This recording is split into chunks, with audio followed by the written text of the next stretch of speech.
Même si t'as pas grand-chose, utilise ce que t'as pour obtenir ce que tu veux. Et lui, il s'est dit, ah, c'est dur, je fatigue, mais j'ai pas fini. Il a pris une bassine d'eau froide, il l'a mis sous ses pieds, il a mis ses pieds dedans pour pas dormir.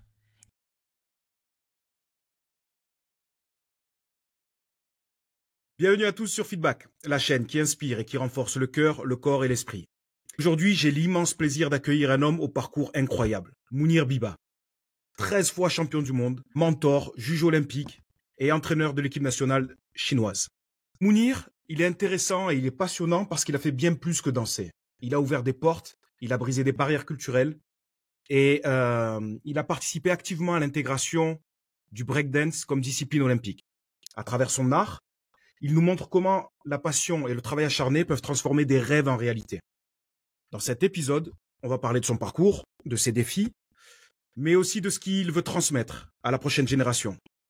Alors les amis, préparez-vous à une discussion riche et inspirante. On y va, on va se régaler. L'intro est pas trop mal, ça va? Écoute, qu'est-ce que tu veux que j'ajoute? Absolument rien. Tu voudrais que je me présente, mais comment? J'arrive de suite. À toi, parle avec ton cœur et tu sais très bien faire, j'ai aucun doute.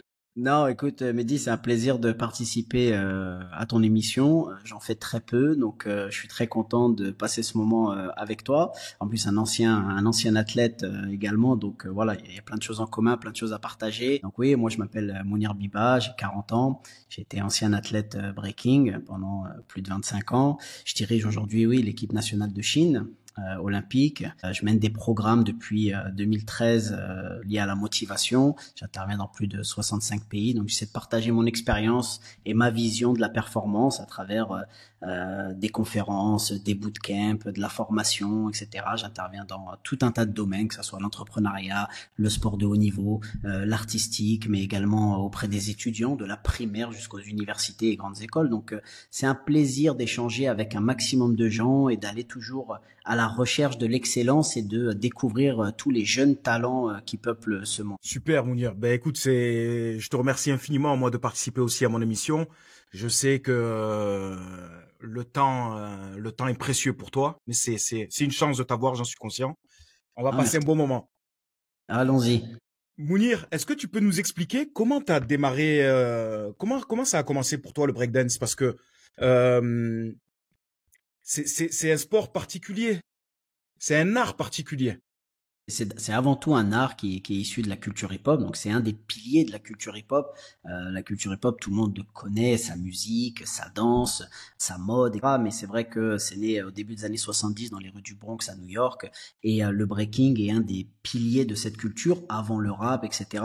Et donc c'est vrai que quand moi j'ai commencé, c'était en 1997, à l'âge de 13 ans, tout à fait par hasard, hein. Moi j'étais dans le foot, je jouais au foot, je voulais toujours professionnel.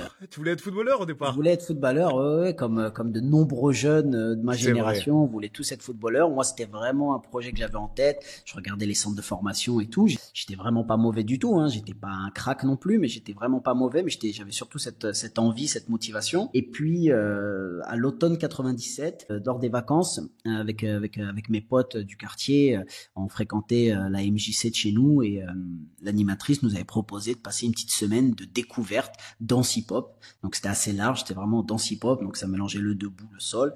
Et c'est vrai que nous on s'est dit allons-y, pourquoi pas, tu vois. C'était pas un truc que j'ai refusé. Et en fait c'est ce qui m'a porté un peu tout le long de ma carrière, c'est cette curiosité en fait d'aller découvrir des choses. Moi je voulais être footballeur, j'étais dans le foot, j'aurais pu dire laisse-moi tranquille avec ton hip-hop ou je sais pas quoi. Sincèrement je savais pas vraiment ce que c'était que la danse hip-hop à cette époque-là. J'écoutais un peu de rap, mais j'étais pas non plus à fond dedans, tu vois. Et donc ça a été vraiment une découverte incroyable. Et on était une vingtaine de potes à avoir participé à ce stage. Bon, bah j'ai fini tout seul après à continuer à m'inscrire dans tous les cours qu'il y avait dans ma ville.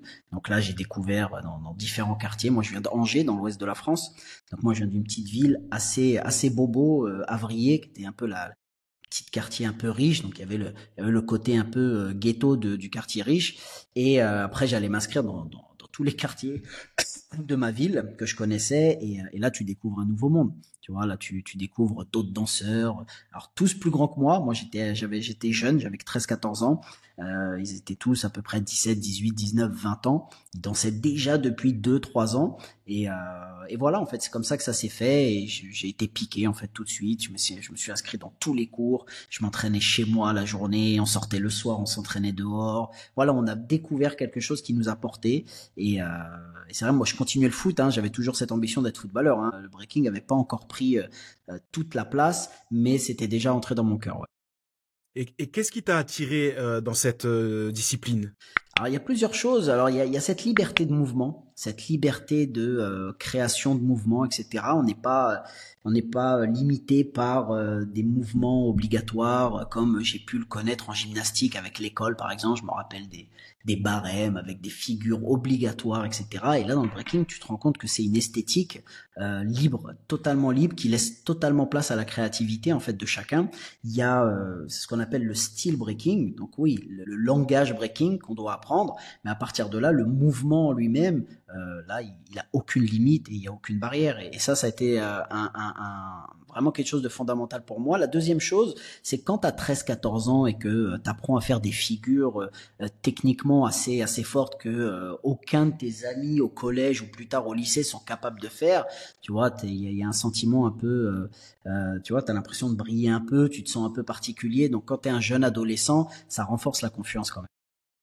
Ouais, ça t'a permis alors de te démarquer un petit peu des autres et C'était ça, hein, vraiment. C'est-à-dire que j'étais le seul, moi, dans ma ville, voilà, à faire ça. En plus, j'avais la particularité quand même de pas être mauvais dès le départ, d'apprendre assez vite, même si il y en avait qui apprenaient encore plus vite que moi, hein, parmi mes potes, mais j'apprenais quand même assez vite. Je faisais des figures assez techniques et je savais que personne n'était capable de faire ce genre de figure parce que c'était beaucoup de travail quand même et je m'entraînais beaucoup. Et c'est vrai que quand t'as 13, 14 ans, c'est assez gratifiant.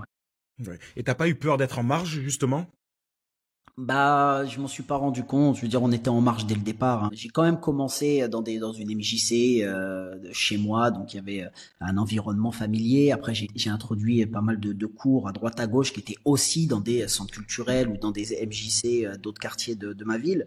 Donc il y a un certain cadre, mais après, on passait beaucoup de temps et c'était un peu je veux dire, c'était naturel en fait d'aller chercher aussi ce côté street en fait, d'aller dehors naturellement, de s'entraîner librement n'importe quand, tu vois, sans avoir à venir de 10 heures à midi ou de telle heure à telle heure, de s'entraîner librement dans n'importe quel lieu. Et en fait, ça offrait cette liberté totale en fait, et de mouvement. Tu vois, tu rencontres des nouvelles personnes et puis tu t'entraînes là où tu peux, là où tu veux, quand tu veux.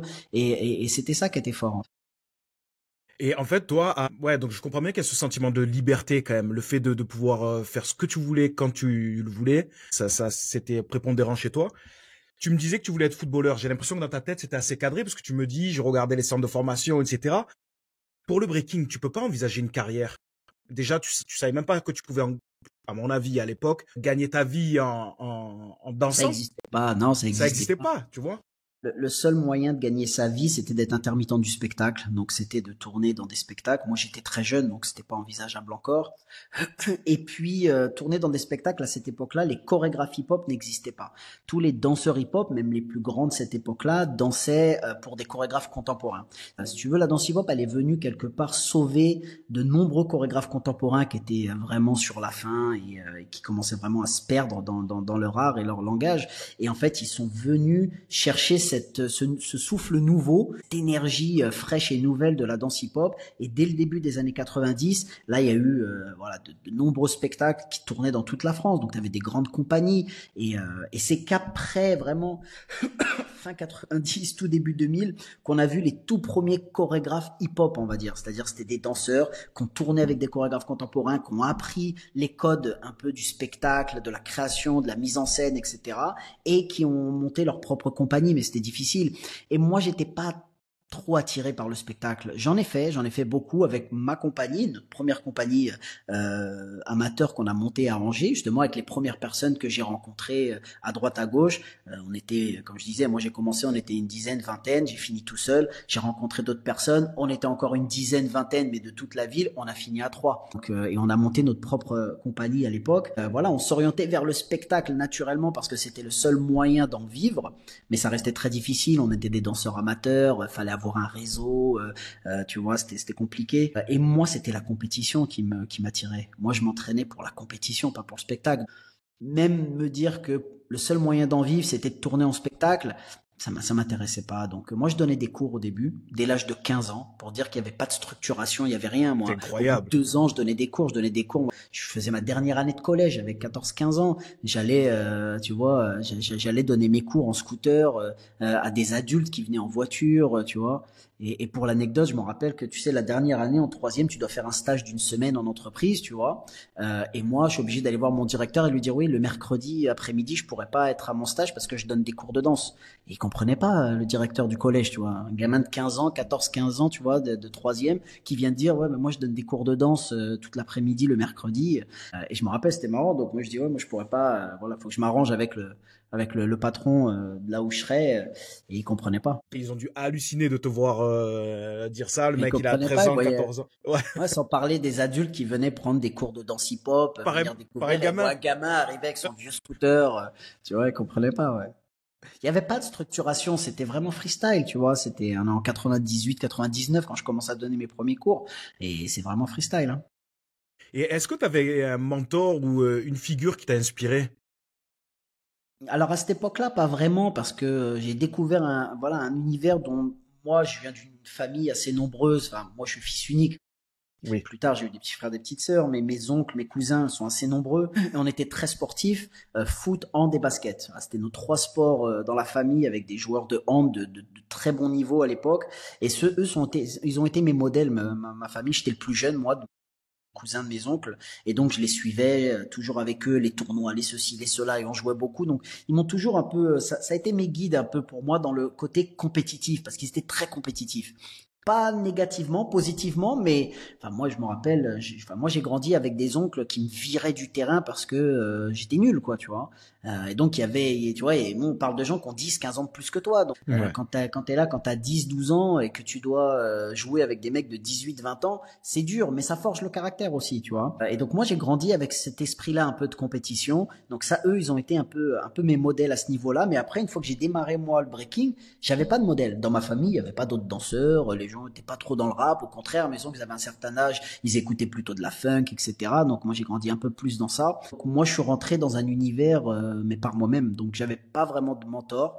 Par contre, les personnes que j'ai rencontrées et avec qui on a formé notre premier groupe, ils étaient plus âgés que moi. Ils avaient 4, 5 ans de plus que moi. Et donc du coup, quelque part, c'était eux qui guidaient les choses. Moi, j'étais juste le petit qui s'entraînait, qui s'entraînait, qui s'entraînait, qui s'entraînait. Je gérais rien, je suivais, eux me protégeaient, cadraient, etc. Et donc ça m'a beaucoup facilité, ouais. Ok. Et donc, quelque part, c'est aussi grâce à eux que tu as été 13 fois champion du monde. Sur le long terme, oui, chaque Ouais. personne a joué un rôle important parce qu'à cette époque-là, j'aurais pu rapidement arrêter, j'aurais pu faire des mauvais choix, effectivement, et puis plus tard aussi. Enfin, voilà, 25 ans de carrière, il se passe beaucoup, beaucoup de choses, on rencontre beaucoup de personnes, ouais. Et justement, quel sacrifice as-tu dû faire pour atteindre ce haut niveau? Ce haut niveau de performance constante. Et d'ailleurs, après, on va essayer ensemble de définir la performance. Ouais, pas simple. Mais alors, Ouais. des sacrifices, en grandissant, tu as le sentiment, tu fais un peu le bilan et tu dis oui, j'ai peut-être sacrifié des choses, mais sur le moment, tu t'as pas ce sentiment-là de sacrifier quoi que ce soit parce que tu fais ce que t'aimes. Oui, mais Mounir, quand tes copains ils te disent viens, on sort, il y a une bonne soirée, et que toi tu dis non les gars, je peux pas.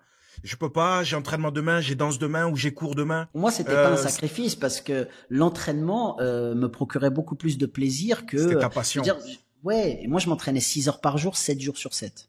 Donc c'est-à-dire de Incroyable. toute façon, j'avais pas de pause en fait, c'est-à-dire je m'entraînais tous les jours. Alors je m'entraînais de 18 heures à minuit, mais le samedi et le dimanche aussi. Effectivement, quand tu as 17, 18, 19 ans et que tes potes vont peut-être Ouais. sortir un peu plus ou autre, toi tu t'entraînes. Moi j'ai loupé des parties de mariage d'amis proches à moi, de voisins, etc., qui m'ont un peu reproché sur le moment, tu vois, parce que j'arrivais, moi je débarquais à minuit, 1 heure, parce que j'étais à l'entraînement. Mais pour moi, l'entraînement, c'était pas possible de le manquer, en fait. Je prenais tellement de plaisir aussi à m'entraîner au quotidien. C'était pas un process pour moi qui était une souffrance, qui était une corvée. Non, j'adorais ça, j'adorais m'entraîner tous les jours. Donc, j'ai pas eu ce sentiment sur le moment de sacrifier quoi que ce soit, tu vois.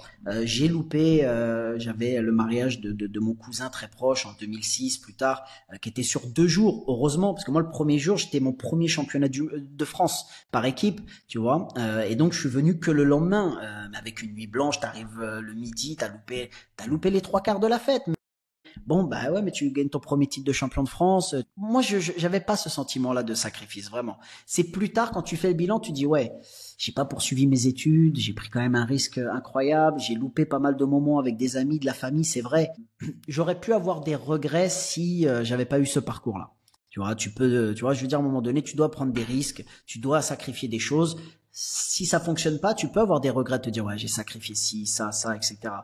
Moi, j'ai eu le parcours que je souhaitais avoir, bien plus que ce que j'aurais pu imaginer. Mais voilà, donc j'avais pas ce sentiment-là sur le moment de faire des sacrifices. Aujourd'hui, avec la maturité et l'âge, je me dis ouais, j'ai quand même loupé peut-être certaines choses. Est-ce que tu as eu le sentiment d'être égoïste quelque part? Oui, des fois un petit peu. Je vais te donner un exemple. J'avais un de mes meilleurs amis avec qui on a commencé, du coup, qui était un peu plus grand que moi, et lui. On donnait des cours. Nous, on avait 500 élèves. On était trois, on avait 500 élèves à nous trois en 2000-2001, tu vois. Donc, on avait vraiment créé une dynamique dans notre ville qui était phénoménale, hein. Et Incroyable. malgré ça, on n'avait aucun soutien de la municipalité ou de qui que ce soit. On faisait tout nous-mêmes. Et on intervenait dans tous les secteurs de la ville et même dans les campagnes éloignées, etc. Et en fait, lui, il était très investi dans les cours. Il avait fondé même un groupe de jeunes qui suivaient, etc. Ils allaient faire des spectacles ailleurs. Ils participaient à des concours chorégraphiques. Il les entraînait pour les battles, etc. Moi, je faisais pas ça. Moi, je m'entraînais avec eux, mais moi, je m'entraînais. Parce que moi, j'avais des objectifs, peut-être que lui n'avait pas. Lui, ses objectifs, c'était plutôt justement dans la transmission et de faire monter ses jeunes. Mais moi, j'étais quelque part dans l'âge, j'étais le même jeune qu'eux. Certains d'entre eux étaient même plus âgés que moi.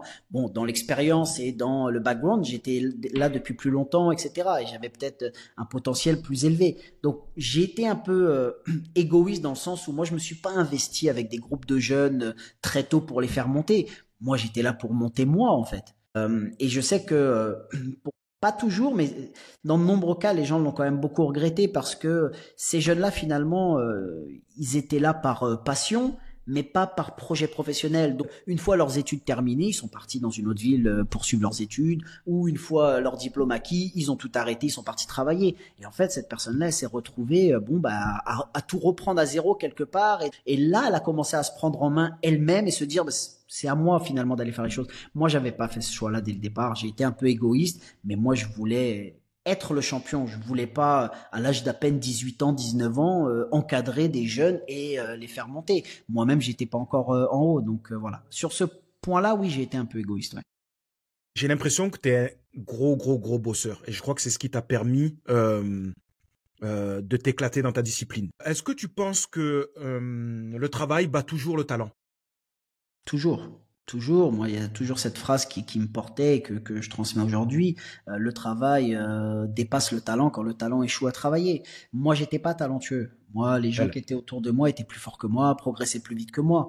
J'avais du potentiel, mais j'avais pas beaucoup de talent. Moi mon talent, je l'ai compris plus tard. C'était pas dans la capacité d'apprendre vite. C'était pas dans la capacité de développer des techniques très rapidement, de progresser très vite. C'était dans la capacité de multiplier les efforts. Être capable de s'entraîner 6 heures par jour, 7 jours sur 7 pendant des années, tout le monde n'est pas capable de le faire. Nous, on est sur des mouvements qui sont hyper techniques, hyper difficiles.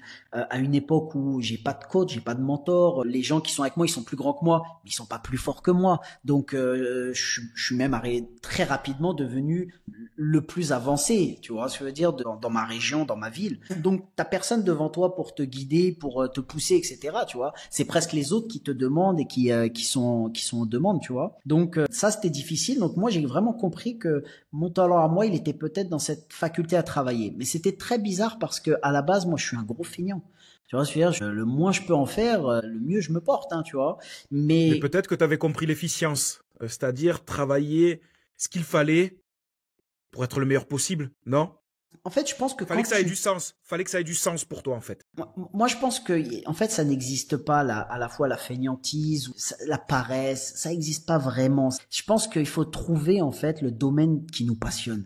que l'on aime. Moi, oui, l'école, ouais, j'en faisais le moins possible, tu vois. Même le foot, tu vois, je m'entraînais, mais j'étais pas dédié non plus à 200%, contrairement au break, où là, je me suis vraiment dédié, mais à 200%. Et même aujourd'hui que j'ai arrêté, dans mon métier de coach, je suis dédié aussi à 200%, parce que je reste dans quelque chose que j'aime. Si demain, tu vois, tu me demandes de m'investir dans autre chose, je vais pas y faire les mêmes efforts, ça c'est certain, parce que je vais sans doute pas y trouver le même plaisir. Il y a qu'une seule chose qui m'a procuré autant de plaisir, c'est quand j'ai commencé à justement à faire des speeches, à intervenir auprès des gens, à faire des conférences. C'est la seule chose après le breaking qui m'a passionné. Écrire, réfléchir, tu vois, trouver les métaphores, développer, tu vois, essayer de mettre des mots sur des expériences de vie que j'ai eues dans mon parcours. Et je pense que c'est le plus dur, tu vois, c'est de mettre des mots là-dessus en fait et de pouvoir vulgariser un parcours professionnel auprès d'un public lambda, etc. Et ça, oui, je me suis passionné tout autant et j'y ai trouvé autant de plaisir. C'est pour ça que je m'y suis aussi dédié à fond. Mais à la base, je suis vraiment un feignant de première, hein. Mais en fait, il faut trouver ce que l'on aime le plus. C'est essentiel, c'est essentiel. Mais je te posais cette question, tu sais, sur est-ce que le travail bat toujours le talent? Parce que maintenant, sans faire les vieux, hein, mais la nouvelle génération, elle a beaucoup de talent. Elle a beaucoup de talent. Mais la partie travail, c'est pas forcément ça tout le temps. Et ils peuvent te répondre, ils peuvent te dire, oui, mais regarde, aujourd'hui, je filme quelqu'un dans la rue, je vais gagner tant d'argent. J'ai pas besoin de travailler des heures, c'est fini ça. C'est fini. Alors, c'est vrai que je pense qu'il y a un fossé qui se crée doucement, mais alors ils Tu sont sais, plus talent. dans cette culture du buzz permanent, en fait, tu vois. Ouais, ouais. Et Non, c'est ils clair, veulent c'est vrai, juste c'est vrai, c'est exister vrai. comme ça. Ils veulent juste exister. Je fais pas de généralité, mais la plupart, tu vois, c'est un Bah, moyen il y a de... quelques années, je veux dire, tu demandais à un jeune qu'est-ce qu'il veut faire plus tard, c'était influenceur, le métier numéro un, quoi. Même plus maintenant, tu vois. Maintenant, bon, maintenant ils appellent ça créateur de contenu, etc. Mais en fait, si tu veux, ils sont beaucoup plus talentueux parce qu'ils ont beaucoup plus d'outils pour découvrir leur talent. C'est vrai. Nous, on était très limités dans déjà ce qu'on était capable de faire. Aujourd'hui, monter un business, c'est devenu beaucoup plus accessible et facile. Marketer un business, communiquer sur ce qu'on fait, ce qu'on sait faire. Aujourd'hui, c'est devenu simple. Je veux dire, moi, en 97, si je veux communiquer sur ce que je fais, bon, bah, faut les journaux, donc faut connaître quelques petits journalistes, etc. Les Ouais, c'est vrai. journalistes, quand ils vont te présenter, ils vont dire que tu rappes sur la tête. Enfin, tu vois, c'était des choses, on était à des niveaux, c'était ça, quoi. Donc, aujourd'hui, ils ont beaucoup plus d'outils. Le monde s'est ouvert à eux et à nous, hein. On est dedans aussi. Bien sûr. Le monde s'est ouvert à nous aujourd'hui, à l'international. On a des outils qui n'existaient pas. On a une facilité à voyager, à rentrer en contact avec des gens. À l'époque, ton réseau, c'est dans ton quartier. Après, c'est peut-être un peu dans ta ville. Tu vois, pour le gars le plus Hmm. coté, il connaît pas mal de monde de la ville.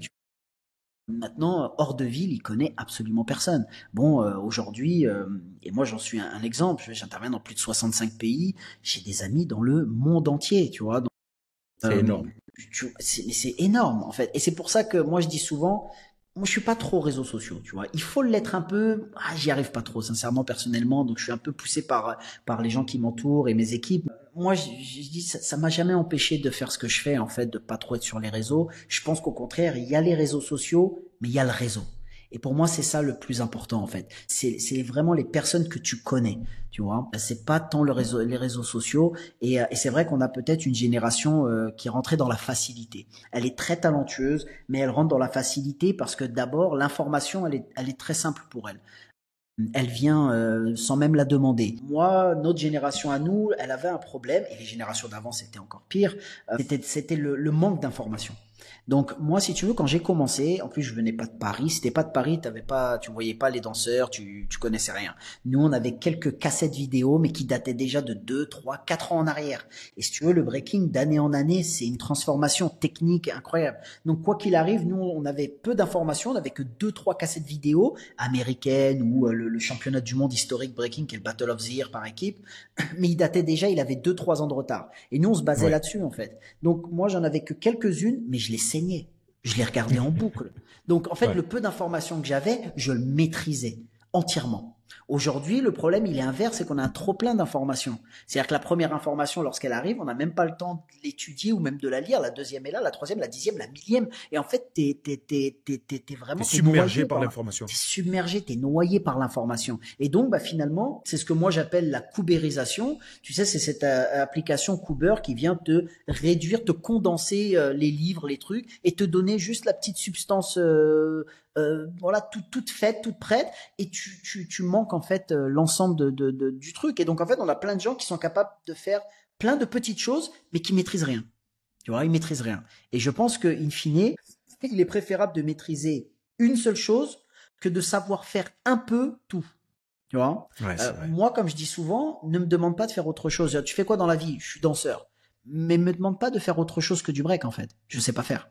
Tu vois, je sais pas faire de la salsa, je sais pas faire, je sais pas moi, du rock acrobatique, ce que tu veux, je sais pas faire.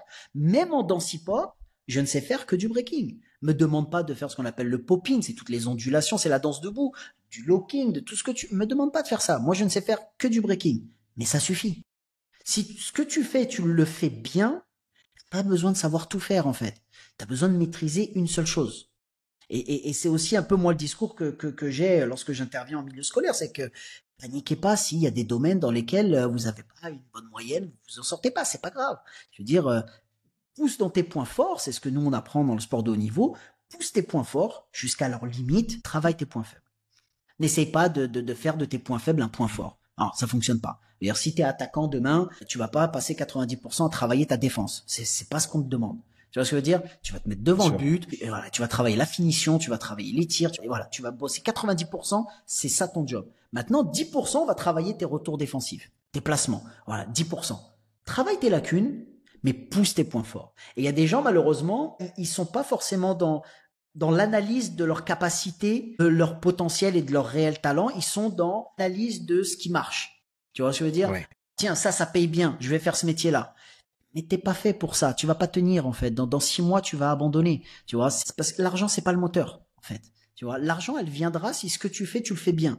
Et même si ce que tu fais, c'est rien. Les mecs, ils ont commencé avec un téléphone dans leur chambre, dans le lit, carrément. Il est dans son lit, il te fait 3 blagues. Au bout de 3-4 ans, le gars, il explose. C'est vrai. Je veux dire, à la base, je tourne sur le dos, je tourne sur la tête, je m'entraîne dans les centres commerciaux, dans les gares. Moi, j'avais pas de salle d'entraînement. Je m'entraînais dehors. Donc, à la base, moi, je suis un petit gamin que quand toi, tu passes avec ta petite valisette, là, que tu vas faire ton stage, là, tu prends ton train ou ton TER, tu vois un gamin sur le côté en train de nettoyer le sol. À la base, c'est ça que je fais. En fait, ce que je fais, c'est rien, en vrai. Mais on l'a bien fait. Et c'est ça qui fait la différence. Et je pense que aujourd'hui, effectivement, voilà, ces jeunes-là, ils tombent, mais c'est la société qui est comme ça, c'est pas eux, c'est la société qui est comme ça. Et pour être honnête, je pense que même moi, au quotidien, on se bat pour pas tomber là-dedans, parce que c'est hyper difficile, c'est hyper tentant. Il y a que ça aujourd'hui, mais la réalité, c'est que lorsque tu veux réaliser des grandes choses, même être demain un créateur de contenu, c'est très difficile, c'est beaucoup de travail, c'est énormément de travail. Et personne demain, je veux dire, demain tu veux être athlète de haut niveau, tu peux faire ce que tu veux, personne courra en moins de 10 secondes sans s'entraîner. Et sans s'entraîner comme un acharné. Tu vois, Léon Marchand, il a multiplié les médailles d'or cet été à Paris 2024. Ouais, mais le mec, il est dans l'eau à 4 heures du matin. Et c'est sa première séance. Et il en a 3 séances dans la journée. Tu vois ce que je veux dire? Donc à un moment donné, tu réalises pas de tels exploits, tu réalises pas de telles performances en te la coulant douce. Ça n'existe pas et ça n'existera jamais, en fait. Il y a effectivement certains domaines, certaines choses qui ont été facilitées. Mais elles n'ont pas été facilitées, tu vois, bon, on va parler de productivité, on va parler aujourd'hui d'intelligence artificielle, etc. On a des outils qui nous facilitent. Mais ça ne veut pas dire qu'il faut faire moins. Non, ça veut dire que ces outils-là te permettent, si tu travailles dur, d'aller beaucoup plus loin. Mais toi, en fait, ce que tu veux, c'est aller aussi loin qu'avant, mais du coup, en faisant rien. Mais en fait, là, aujourd'hui, tu es en capacité d'aller beaucoup plus loin. Parce que tu vas continuer à produire autant d'efforts. Sauf que tes outils sont pas les mêmes. Tu vois, avant, je veux dire, tu veux voyager, c'est à dos de cheval, ça va prendre des jours, des semaines. Tu vas passer par des contrées hyper dangereuses, tu vas y perdre ta vie, etc. Parfois, tu vas t'arrêter, tu vas travailler pendant 6 mois dans tel village, et puis tu vas recontinuer ta route parce que tu as une destination. Et ça prend peut-être, des fois, c'est un voyage d'une vie. Bon, ensuite, c'est vrai qu'on a inventé la locomotive, et puis après, on a inventé les voitures, et puis etc. Aujourd'hui, les avions. Bon, ça veut pas dire qu'il faut aller moins loin. Tu vois ce que je veux dire? C'est pas parce qu'aujourd'hui ça va vite qu'il faut aller moins loin. Non, ça veut dire qu'aujourd'hui tu peux faire le tour du monde. Et plusieurs fois. C'est-à-dire que tu peux aller beaucoup plus loin, voir beaucoup plus de choses. Toi, tu dis, ah bah c'est cool maintenant. En fait, moi, j'allais juste en Andalousie, ou tu vois ce que je veux dire, ou j'allais dans le Ouais. Pays Basque. Ça me prenait 8 jours de trajet. Bon, bah maintenant, ça va me prendre 1 heure et demie. Voilà, et je vais pas aller plus loin que ce que je faisais avant. Ben non. Ben maintenant, on va beaucoup plus loin. Tu vois? Parce qu'en fait, ce qu'il ne faut pas perdre, c'est justement cette envie de se dépasser, en fait, cette envie d'aller plus loin. Et on est peut-être, si tu veux, un exemple concret. On est les premières générations où les enfants sont moins riches que leurs parents. Dans l'histoire, les enfants ont toujours été devenus plus riches que leurs parents. Et aujourd'hui, on a des enfants qui restent beaucoup plus longtemps chez leurs parents parce que c'est beaucoup plus difficile. On a une génération qui est moins riche, qui ont au même âge moins de biens que leurs propres parents. Au même âge, il y a quelques années. Voilà, donc on voit bien qu'il y a un problème aujourd'hui en fait. Tout s'est ralenti. Donc à la fois, ils sont rentrés dans une facilité, mais sur le long terme, cette facilité-là qui se sont mis eux-mêmes, dans laquelle ils se sont mis, ça les a freinés, ça les a stoppés et ça les empêche d'évoluer. Et c'est la raison pour laquelle moi je dis à celui qui est prêt à travailler dur, ça va être de plus en plus facile. Parce qu'il y aura de moins en moins de concurrence. Parce qu'autour de toi, il y a de moins en moins de gens qui sont prêts à travailler. Moi, en 90 ou dans les années 80 ou avant, les gens ils étaient prêts à se tuer. Les gens ils se travaillaient dur. Tu vois, là, c'était compliqué parce qu'on avait tous la même envie de s'en sortir. Là, aujourd'hui, tu te retrouves avec des gens autour de toi, ben, ils dorment tous, quoi, tu vois, où ils recherchent tous le truc le plus facile et le plus simple à faire. Si toi, tu gardes cette envie, cette mentalité, cette idée que tu vas te dépasser, que tu vas travailler dur et que tu es porté par vraiment cette ambition, cette envie, mais tu vas pas avoir de concurrence autour de toi. Ça va être de plus en plus facile. Parce qu'il y a de moins en moins de gens qui sont prêts à faire ces efforts-là, qui sont prêts à faire ces sacrifices-là, etc. La majorité cherche aujourd'hui la facilité et le confort. Mais il n'y a rien de ce que tu veux dans la vie que tu peux obtenir par le confort. Quelque part, le confort, c'est une destination, si tu veux. Si toi, ce que tu veux, c'est te poser pépère et profiter des fruits de ton travail, ça va passer obligatoirement par des années de sacrifice et de travail acharné. Après, tu pourras arriver dans cette zone de confort, et toi, tu commences par la zone de confort, ben, il y a un problème. C'est vrai. Mounir, franchement, tu me régales. C'est super intéressant Un plaisir euh, partagé, toujours. de discuter avec toi. Je pense que le talent peut te permettre d'émerger, de sortir du lot. Tu vois, ça peut te permettre d'exister. Mais par contre, pour durer, et ça, on l'a vu avec tous les sportifs, si, ou tous les gens, les entrepreneurs en général, si tu ne travailles pas, tu n'y arriveras pas. Impossible. Le talent, pour moi, le talent, D'ailleurs, c'est est-ce une que le talent, promesse. c'est inné? Est-ce que le talent, c'est inné pour toi? Tu vois, ça peut être un sujet de... Alors, en fait, si tu veux, le talent, c'est inné, mais tout le monde est talentueux.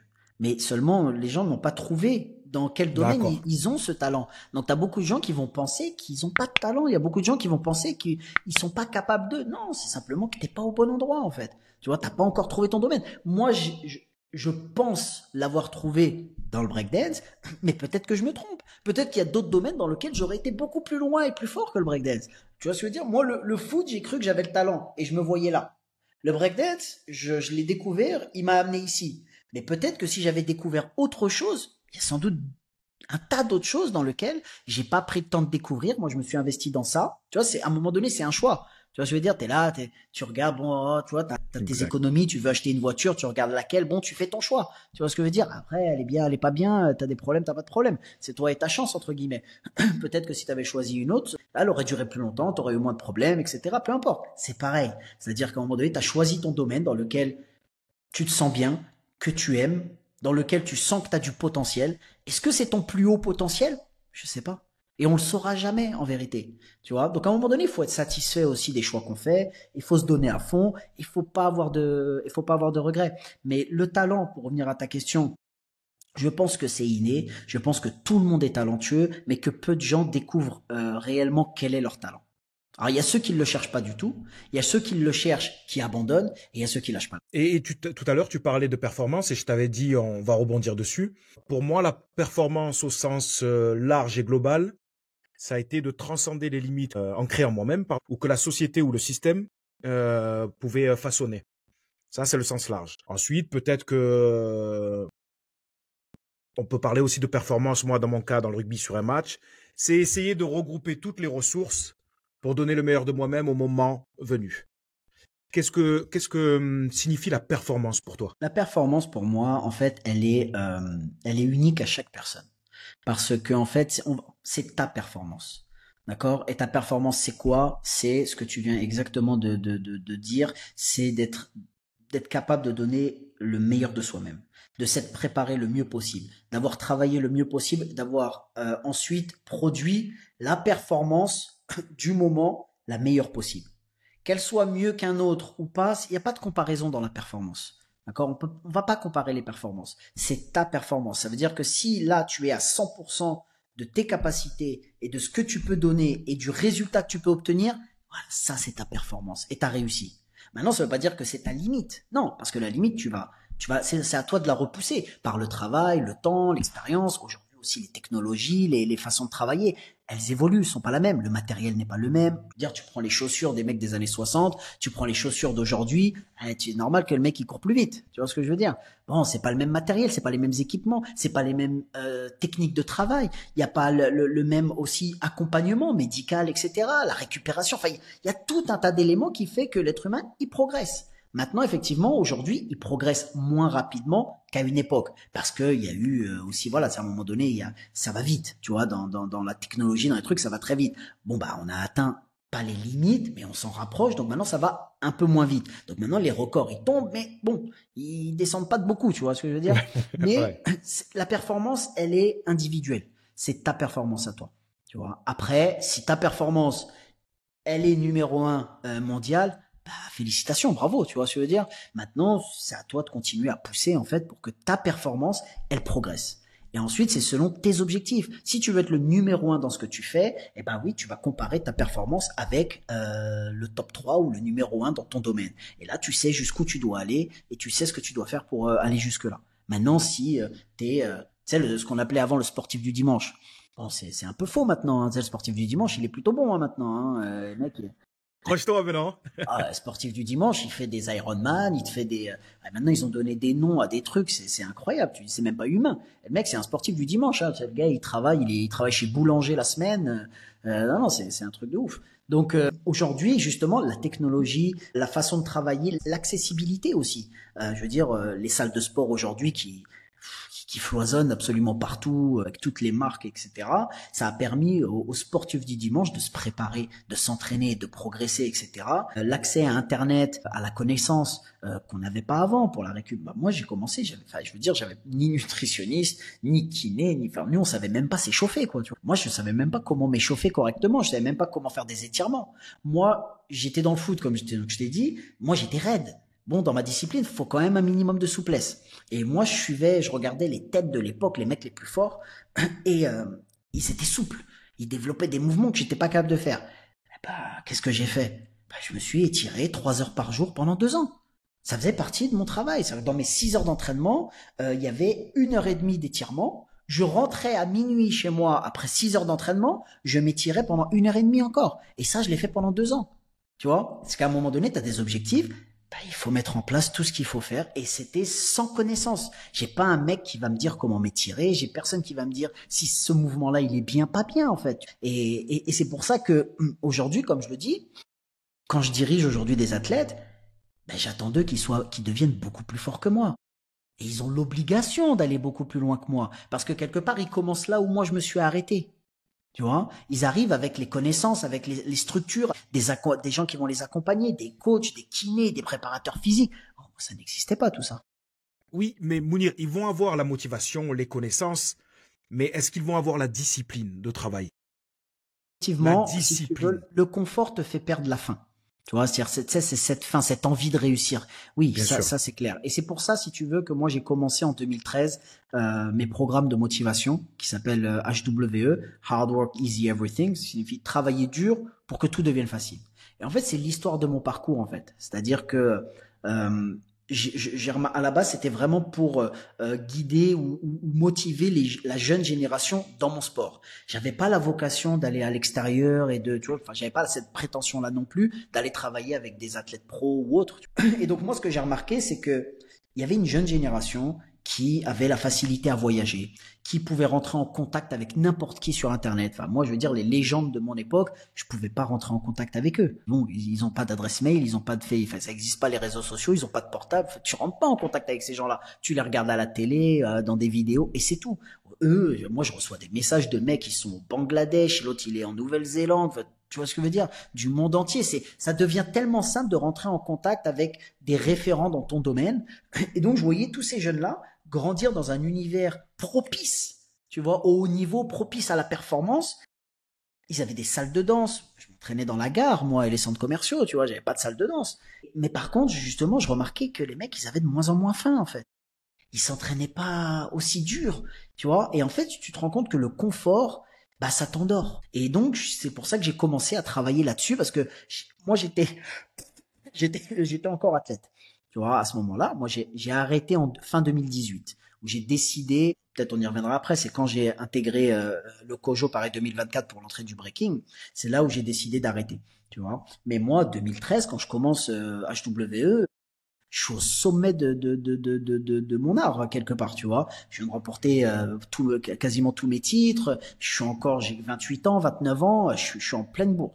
Mais je décide aussi c'était pas intentionnel de préparer ma reconversion, pas du tout. C'est l'envie du moment, la maturité peut-être aussi du moment, de voir qu'il y a toute une jeune génération qui est en train de s'affaiblir et que le futur il va pas, il y a pas, tu vois, ça brille pas pour l'instant. Tu vois, le futur il est pas bon signe. Donc il faut, voilà, c'est pour ça que je me suis mis à commencer à travailler sur partager ma vision, mon expérience, moi qui m'entraînais 6 heures par jour, 7 jours sur 7, et essayer de travailler là-dessus. Après, très rapidement, progressivement, assez rapidement, j'ai commencé à être sollicité en fait droite-gauche en fait, tu vois, dans des écoles, pour des entrepreneurs. Et c'est comme ça que très rapidement, je me suis rendu compte que en fait, c'est des sujets qui concernent absolument tout le monde et que notre parcours atypique, tu vois, pas unique, parce qu'il y a beaucoup de gens qui ont des parcours également de ce style-là dans leur domaine, mais mon parcours atypique pouvait peut-être aider, inspirer des jeunes qui n'avaient pas accès à tout ça, qui n'avaient pas conscience de tout ce dont ils étaient capables, tu vois. Et donc, c'est comme ça que les choses, elles ont commencé à se mettre en place. Quand je te parlais de discipline, est-ce que c'est quoi? C'est juste s'imposer les étirements dont tu parlais, par exemple? C'est s'imposer du travail en plus? C'est l'alimentation? C'est le sommeil? C'est la rigueur? Qu'est-ce que c'est que la discipline pour toi? Pour moi, c'est mettre en place tout ce qui est possible et dans tes moyens pour atteindre tes objectifs, tout en restant dans quelque chose de légal et de positif, tu vois. Mais c'est-à-dire, je vais te prendre un exemple concret qui n'a rien à voir avec le break. J'ai un ami à moi très proche que j'ai rencontré via la danse, hein, qui a un parcours aussi incroyable. Il vient du Cameroun, il est juriste maintenant de métier, professeur à l'université, président de nombreuses structures aujourd'hui, etc. Moi je l'ai rencontré via HWE quand il passait ses examens pour devenir avocat, etc. La nuit, pour ne pas dormir, parce que c'était des concours très très durs, il avait une bassine d'eau froide dans laquelle il trempait ses pieds sous son bureau, ce qui l'empêchait en fait de dormir. C'est-à-dire qu'à un moment donné, lui, ce qu'il a compris via HWE, c'est que fais tout ce qui est en ton pouvoir. Même si t'as pas grand-chose, utilise ce que t'as pour obtenir ce que tu veux. Et lui, il s'est dit, c'est dur, je fatigue, mais j'ai pas fini. Il a pris une bassine d'eau froide, il l'a mis sous ses pieds, il a mis ses pieds dedans pour pas dormir. Et il révisait toute la nuit, toute la nuit, toute la nuit, toute la nuit, toute la nuit. Et il a eu ses examens. C'est juste, en fait, il n'y a pas de secret. Moi, je viens pas te donner une recette. J'ai pas de recette, en fait. Tu vois? C'est-à-dire que je vais pas claquer des doigts et tu vas y arriver. Non.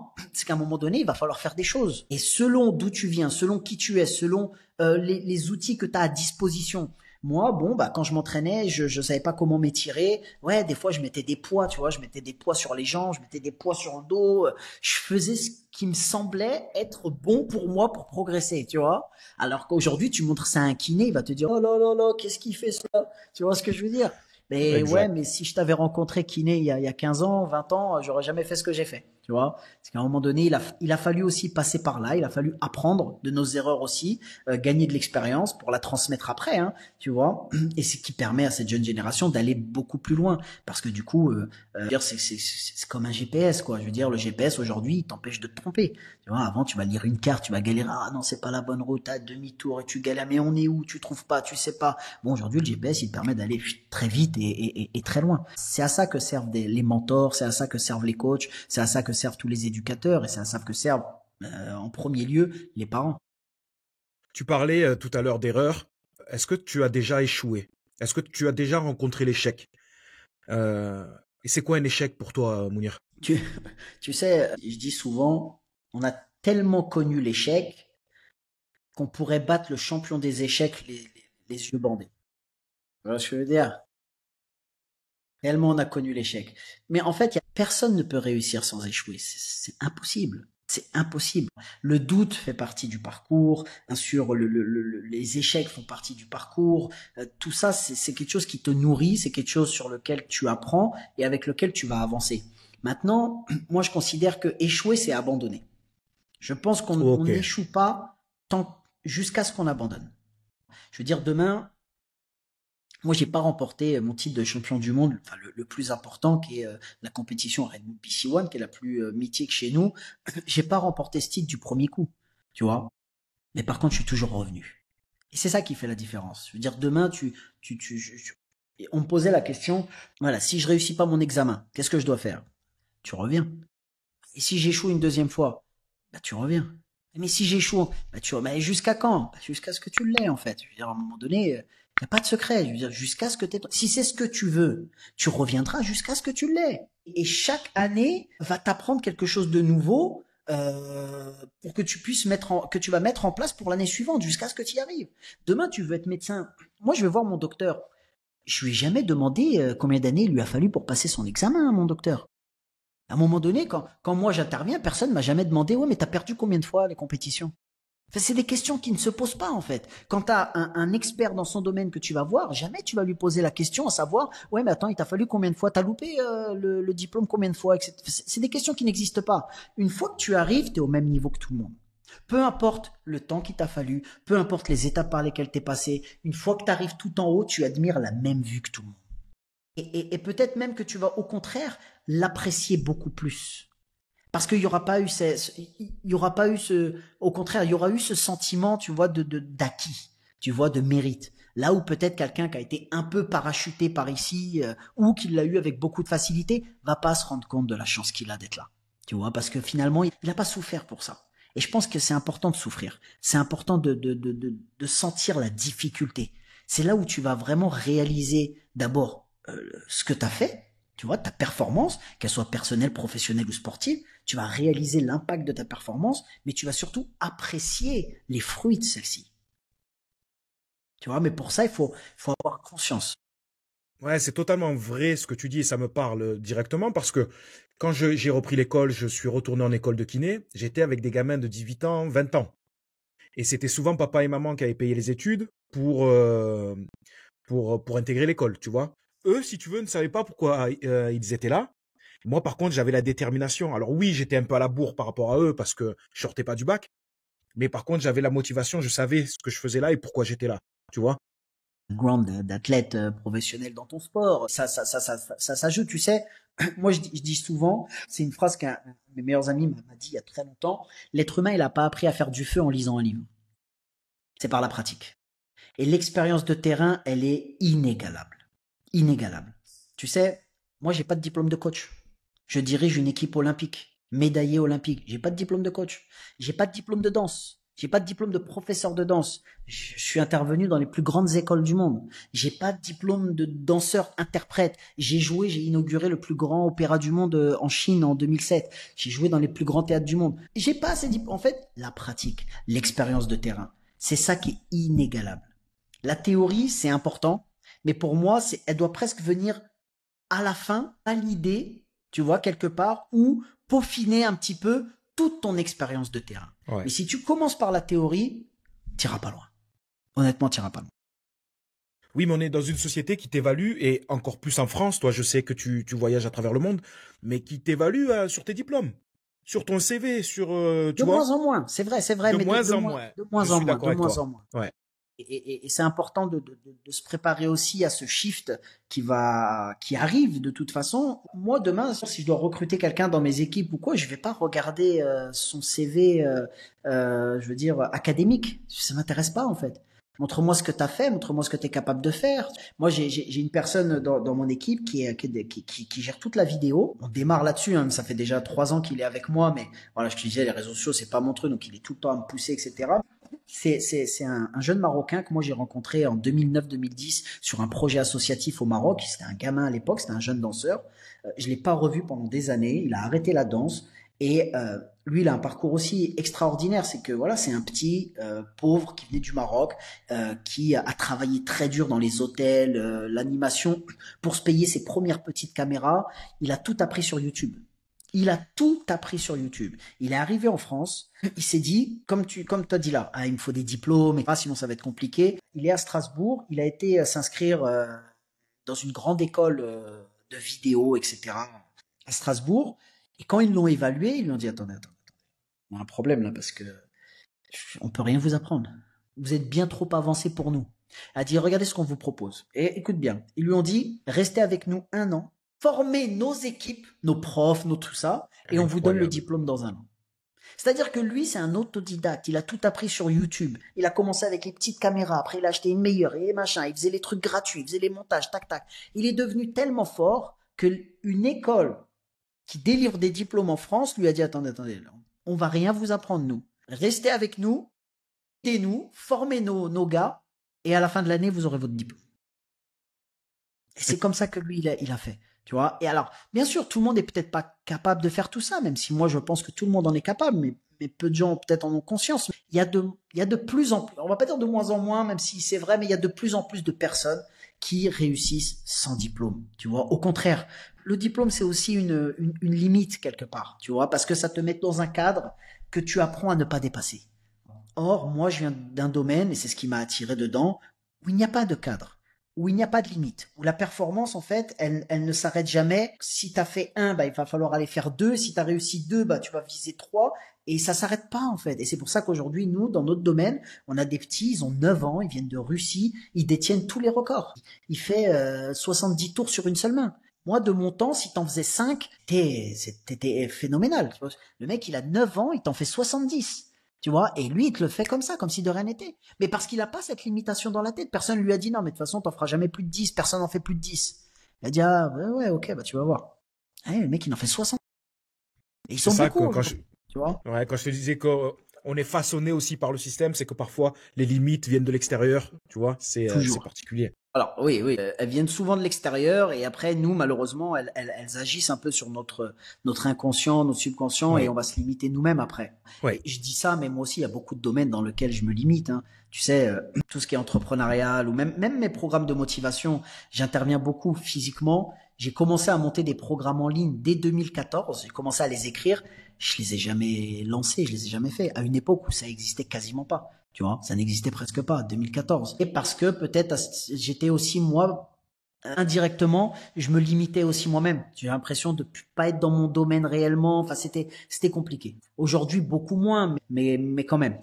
J'ai pas, on n'a jamais perdu, mais voilà. Il y a 9 ans, je pouvais déjà mettre en place certaines choses qui aujourd'hui ont inondé un petit peu le marché. Donc c'est pour ça que même moi, j'ai même plus vraiment envie d'aller dans ces trucs-là et de trouver d'autres formes encore pour développer les choses. Mais pour te dire que voilà, on est tous touchés par ça. Même si on va réussir dans un domaine, dans un autre domaine, on va être confronté aussi à ces freins-là. Mais bon, on a, comme je disais, moi j'ai commencé la danse débutant. Tu vois, j'ai commencé, je savais pas danser, j'étais débutant de zéro. Il m'a fallu 15 ans pour gagner le plus grand titre dans mon sport. Donc, quand j'ai commencé à travailler sur la motivation, la préparation mentale, à intervenir dans ces milieux-là, j'ai pas commencé de zéro. J'ai commencé avec 15 ans d'expérience dans mon sport, dans mon domaine. Donc, tu as un bagage après qui se met en place au fur et à mesure. Et donc, on a parlé ensemble donc de l'échec. On va parler de la réussite, mais j'avais une question. Est-ce qu'il t'est arrivé d'avoir peur avant de monter sur scène, avant de délivrer le show? Et est-ce que la peur, c'est quelque chose qui t'a freiné ou c'est quelque chose qui t'a stimulé? Moi, souvent, quand j'étais dans le vestiaire avant les matchs, j'avais peur. J'avais peur, mais par contre, c'était quand j'avais peur que je donnais le meilleur de moi-même. C'était pas une peur inhibitrice, tu vois. Toi, t'avais peur, et peur de quoi? Oui, ouais, moi j'avais toujours peur. Tu sais, moi je comptais les jours avant les compétitions et j'étais content quand. Ouais, j'étais content de me dire que moi je faisais pas beaucoup de compétitions. Contrairement aux autres compétiteurs, si tu veux, moi je faisais maximum 4, 5 compétitions dans l'année, parfois 2, là où les mecs toutes les semaines ils sont en compétition beaucoup. Tu Eh vois. ouais, eh ouais. Donc si tu veux, moi je ciblais mes compétitions, je faisais les plus importantes et quelque part j'avais pas le droit à l'erreur. Tu vois, parce que j'étais jugé sur ces compétitions-là. Quand D'accord. toutes les semaines tu joues, tu peux perdre. C'est noyé, ça se voit pas. Tu vois, faut être là dans les moments importants. Quand on te voit que 2, 3 fois dans l'année, c'est comme un boxeur qui combat une fois ou deux dans l'année, les grands boxeurs, t'as pas le droit à l'erreur. Tu vois, donc c'était un peu ça. Donc moi, c'est vrai que j'avais toujours un peu ce stress et je comptais les jours à 2, 3 mois. Tu sais, plus c'était loin, plus je me Ouais. sentais bien, tu vois. Et plus on se rapprochait, moins j'aimais ça. Tu vois, moins j'aimais ça. Mais c'est un sentiment qui était coupé, qui s'arrêtait dès lors que je montais sur scène. C'est-à-dire jusqu'à ce que je monte sur scène, j'essayais de repousser ce moment, j'aimais pas ça. Mais dès lors que ça démarrait, si tu veux, c'était une peur et un stress qui ne m'a jamais coupé les jambes, mais au contraire, je vais pas dire qu'il m'a donné des ailes, c'est pas une expression que j'aime beaucoup, mais en tout cas, oui, qui m'a poussé en fait. Donc c'est vrai qu'il y a le stress qui va te couper les jambes, qui va t'empêcher de performer, et puis il y a le stress qui, quand tu le gères bien, va te pousser en fait, tu vois, de l'avant et va vraiment te donner de la force. Que, oui, le stress, j'en ai souvent, même aujourd'hui quand je dois parler devant une audience, faire une conférence, j'ai beaucoup beaucoup de stress. Ouais. Et tu stressais malgré 10 titres, 11 titres, 12 titres, 13 titres de champion du monde? Oui, mais oui, parce qu'en fait, ça change rien en vérité. Ça change rien sur le fait que bah il faudra monter, il faudra performer, tu vois. Et peut-être même que quand tu commences à gagner, bah t'es attendu beaucoup plus qu'avant, tu vois. Pour te reprendre l'anecdote là par rapport à mes programmes en 2014, moi quand j'ai commencé mes premières compétitions, c'était en 2003. Moi, ma toute première compétition solo, c'est en 2003. Moi, j'ai commencé en 97. Ça faisait 6 ans que je dansais.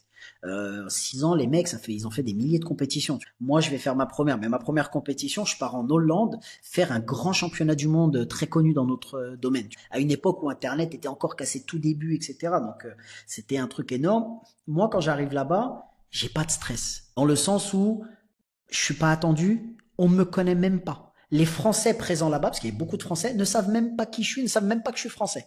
Ils m'ont jamais vu. Moi, je viens d'un petit bled à l'ouest de la France où il n'y a pas de danseurs de haut niveau, il n'y a rien du tout, je suis tout seul. Les Parisiens, à part quelques-uns qui m'ont vu parce qu'ils sont venus à Angers en spectacle et on s'est rencontrés, personne ne me connaît. Donc, je me suis lancé dedans. Moi, je suis allé là-bas avec mon cousin. J'avais pas les moyens. On n'avait pas de quoi se prendre une chambre d'hôtel. Ça a duré 3 jours. J'ai dormi à la gare, par terre à la gare à Rotterdam. C'était 90 en 2003. C'était ghetto à Rotterdam à l'époque. J'ai passé ma journée du dimanche au Burger King avec juste un verre de jus d'orange. J'avais même pas de quoi m'acheter à manger. Tu vois. J'arrive dans une compétition dans laquelle je suis même pas inscrit. J'avais fait les inscriptions. C'était sur Internet à l'époque. Mon nom il figure pas. Bah, je suis venu pour rien. Oh là là. Je m'assois, je regarde. Et là, il manque un mec. Tu vois, il y a les sélections.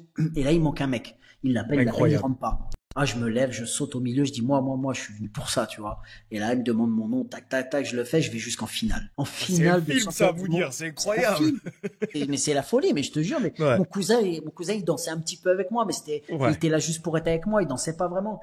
On n'en revenait pas, tu vois ce que je veux dire. Déjà, le premier jour, bon, on arrive, on est déçu.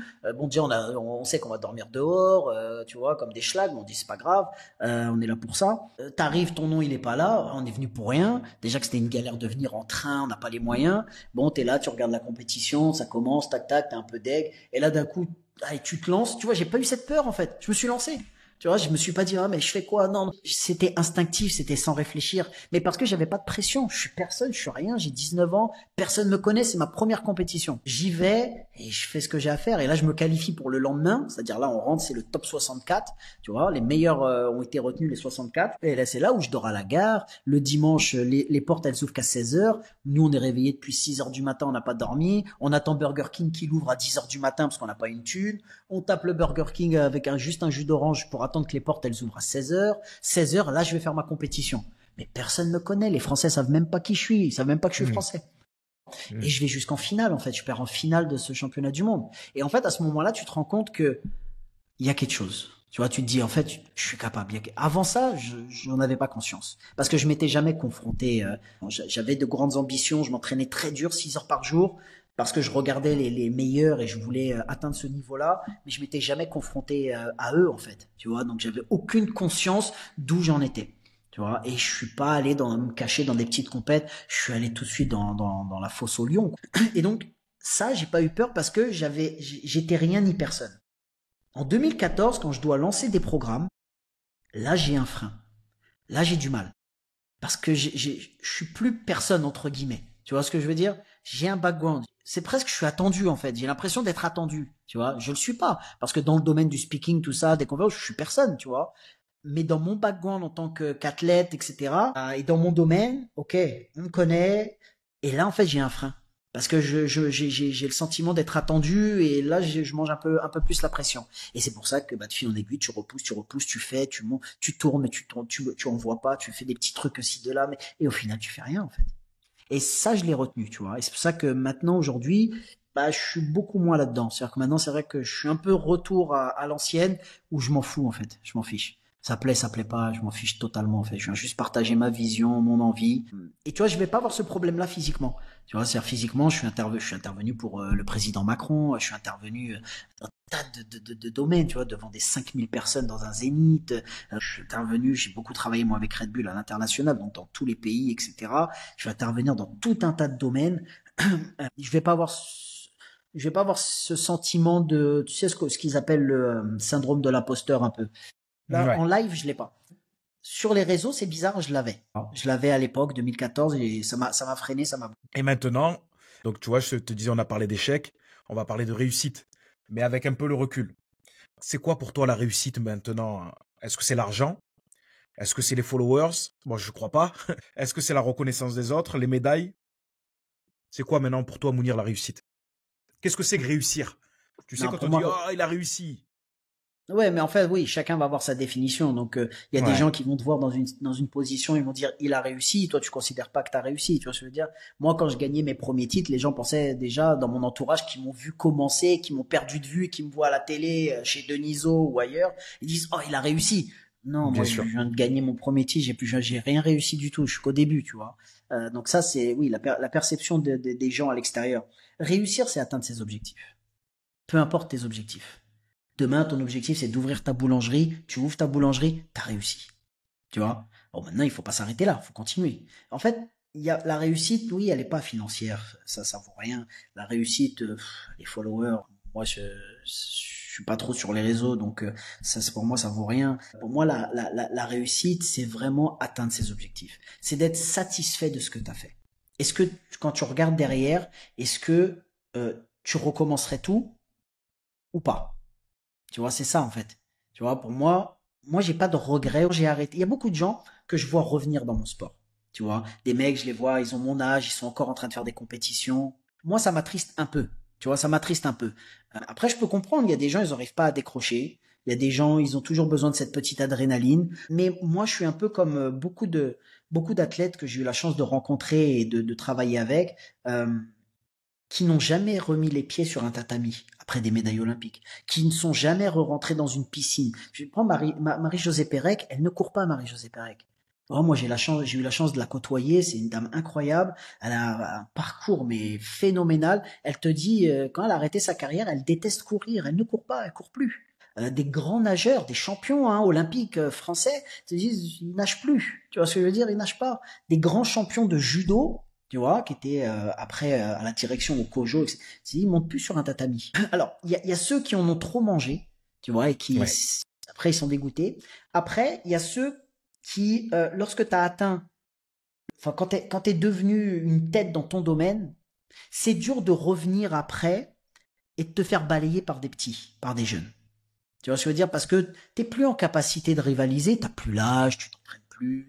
Donc, moi, je préfère euh, aller m'entraîner de temps en temps avec les vétérans de mon sport, qui fait de temps en temps vite fait, plutôt que d'aller me confronter à des jeunes que j'ai vu grandir. En plus, c'est pas ma génération.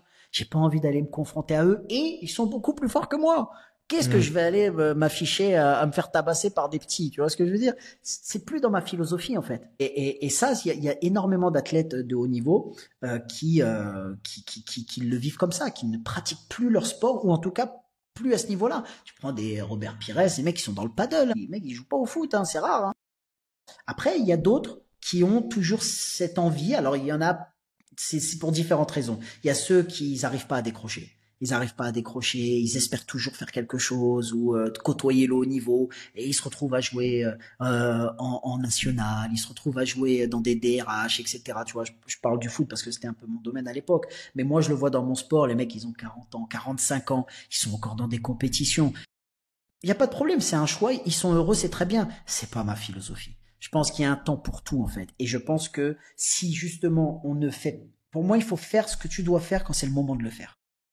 Parce qu'après, c'est autre chose que tu dois faire. Et tu es en train de louper, en fait, une période de ta vie, professionnelle, personnelle, parce que tu t'accroches à celle d'avant.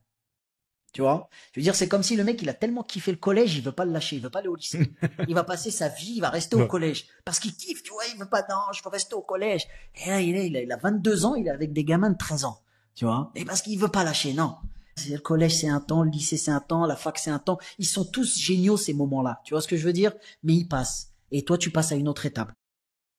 Mounir, quand tu as vécu au travers du regard des autres, c'est difficile de raccrocher. Oui, Je te oui. prends dans mon exemple, quand tu as été rugbyman, et je vois des gens, c'est typiquement ce que tu dis, 41, 42 ans, ils continuent de jouer à des niveaux plus bas, ils prennent 2, 3 sous, tu vois, mais ils ont du mal à sortir du truc. Certains, c'est pour l'ambiance du vestiaire, nanani, nanana, tu sais.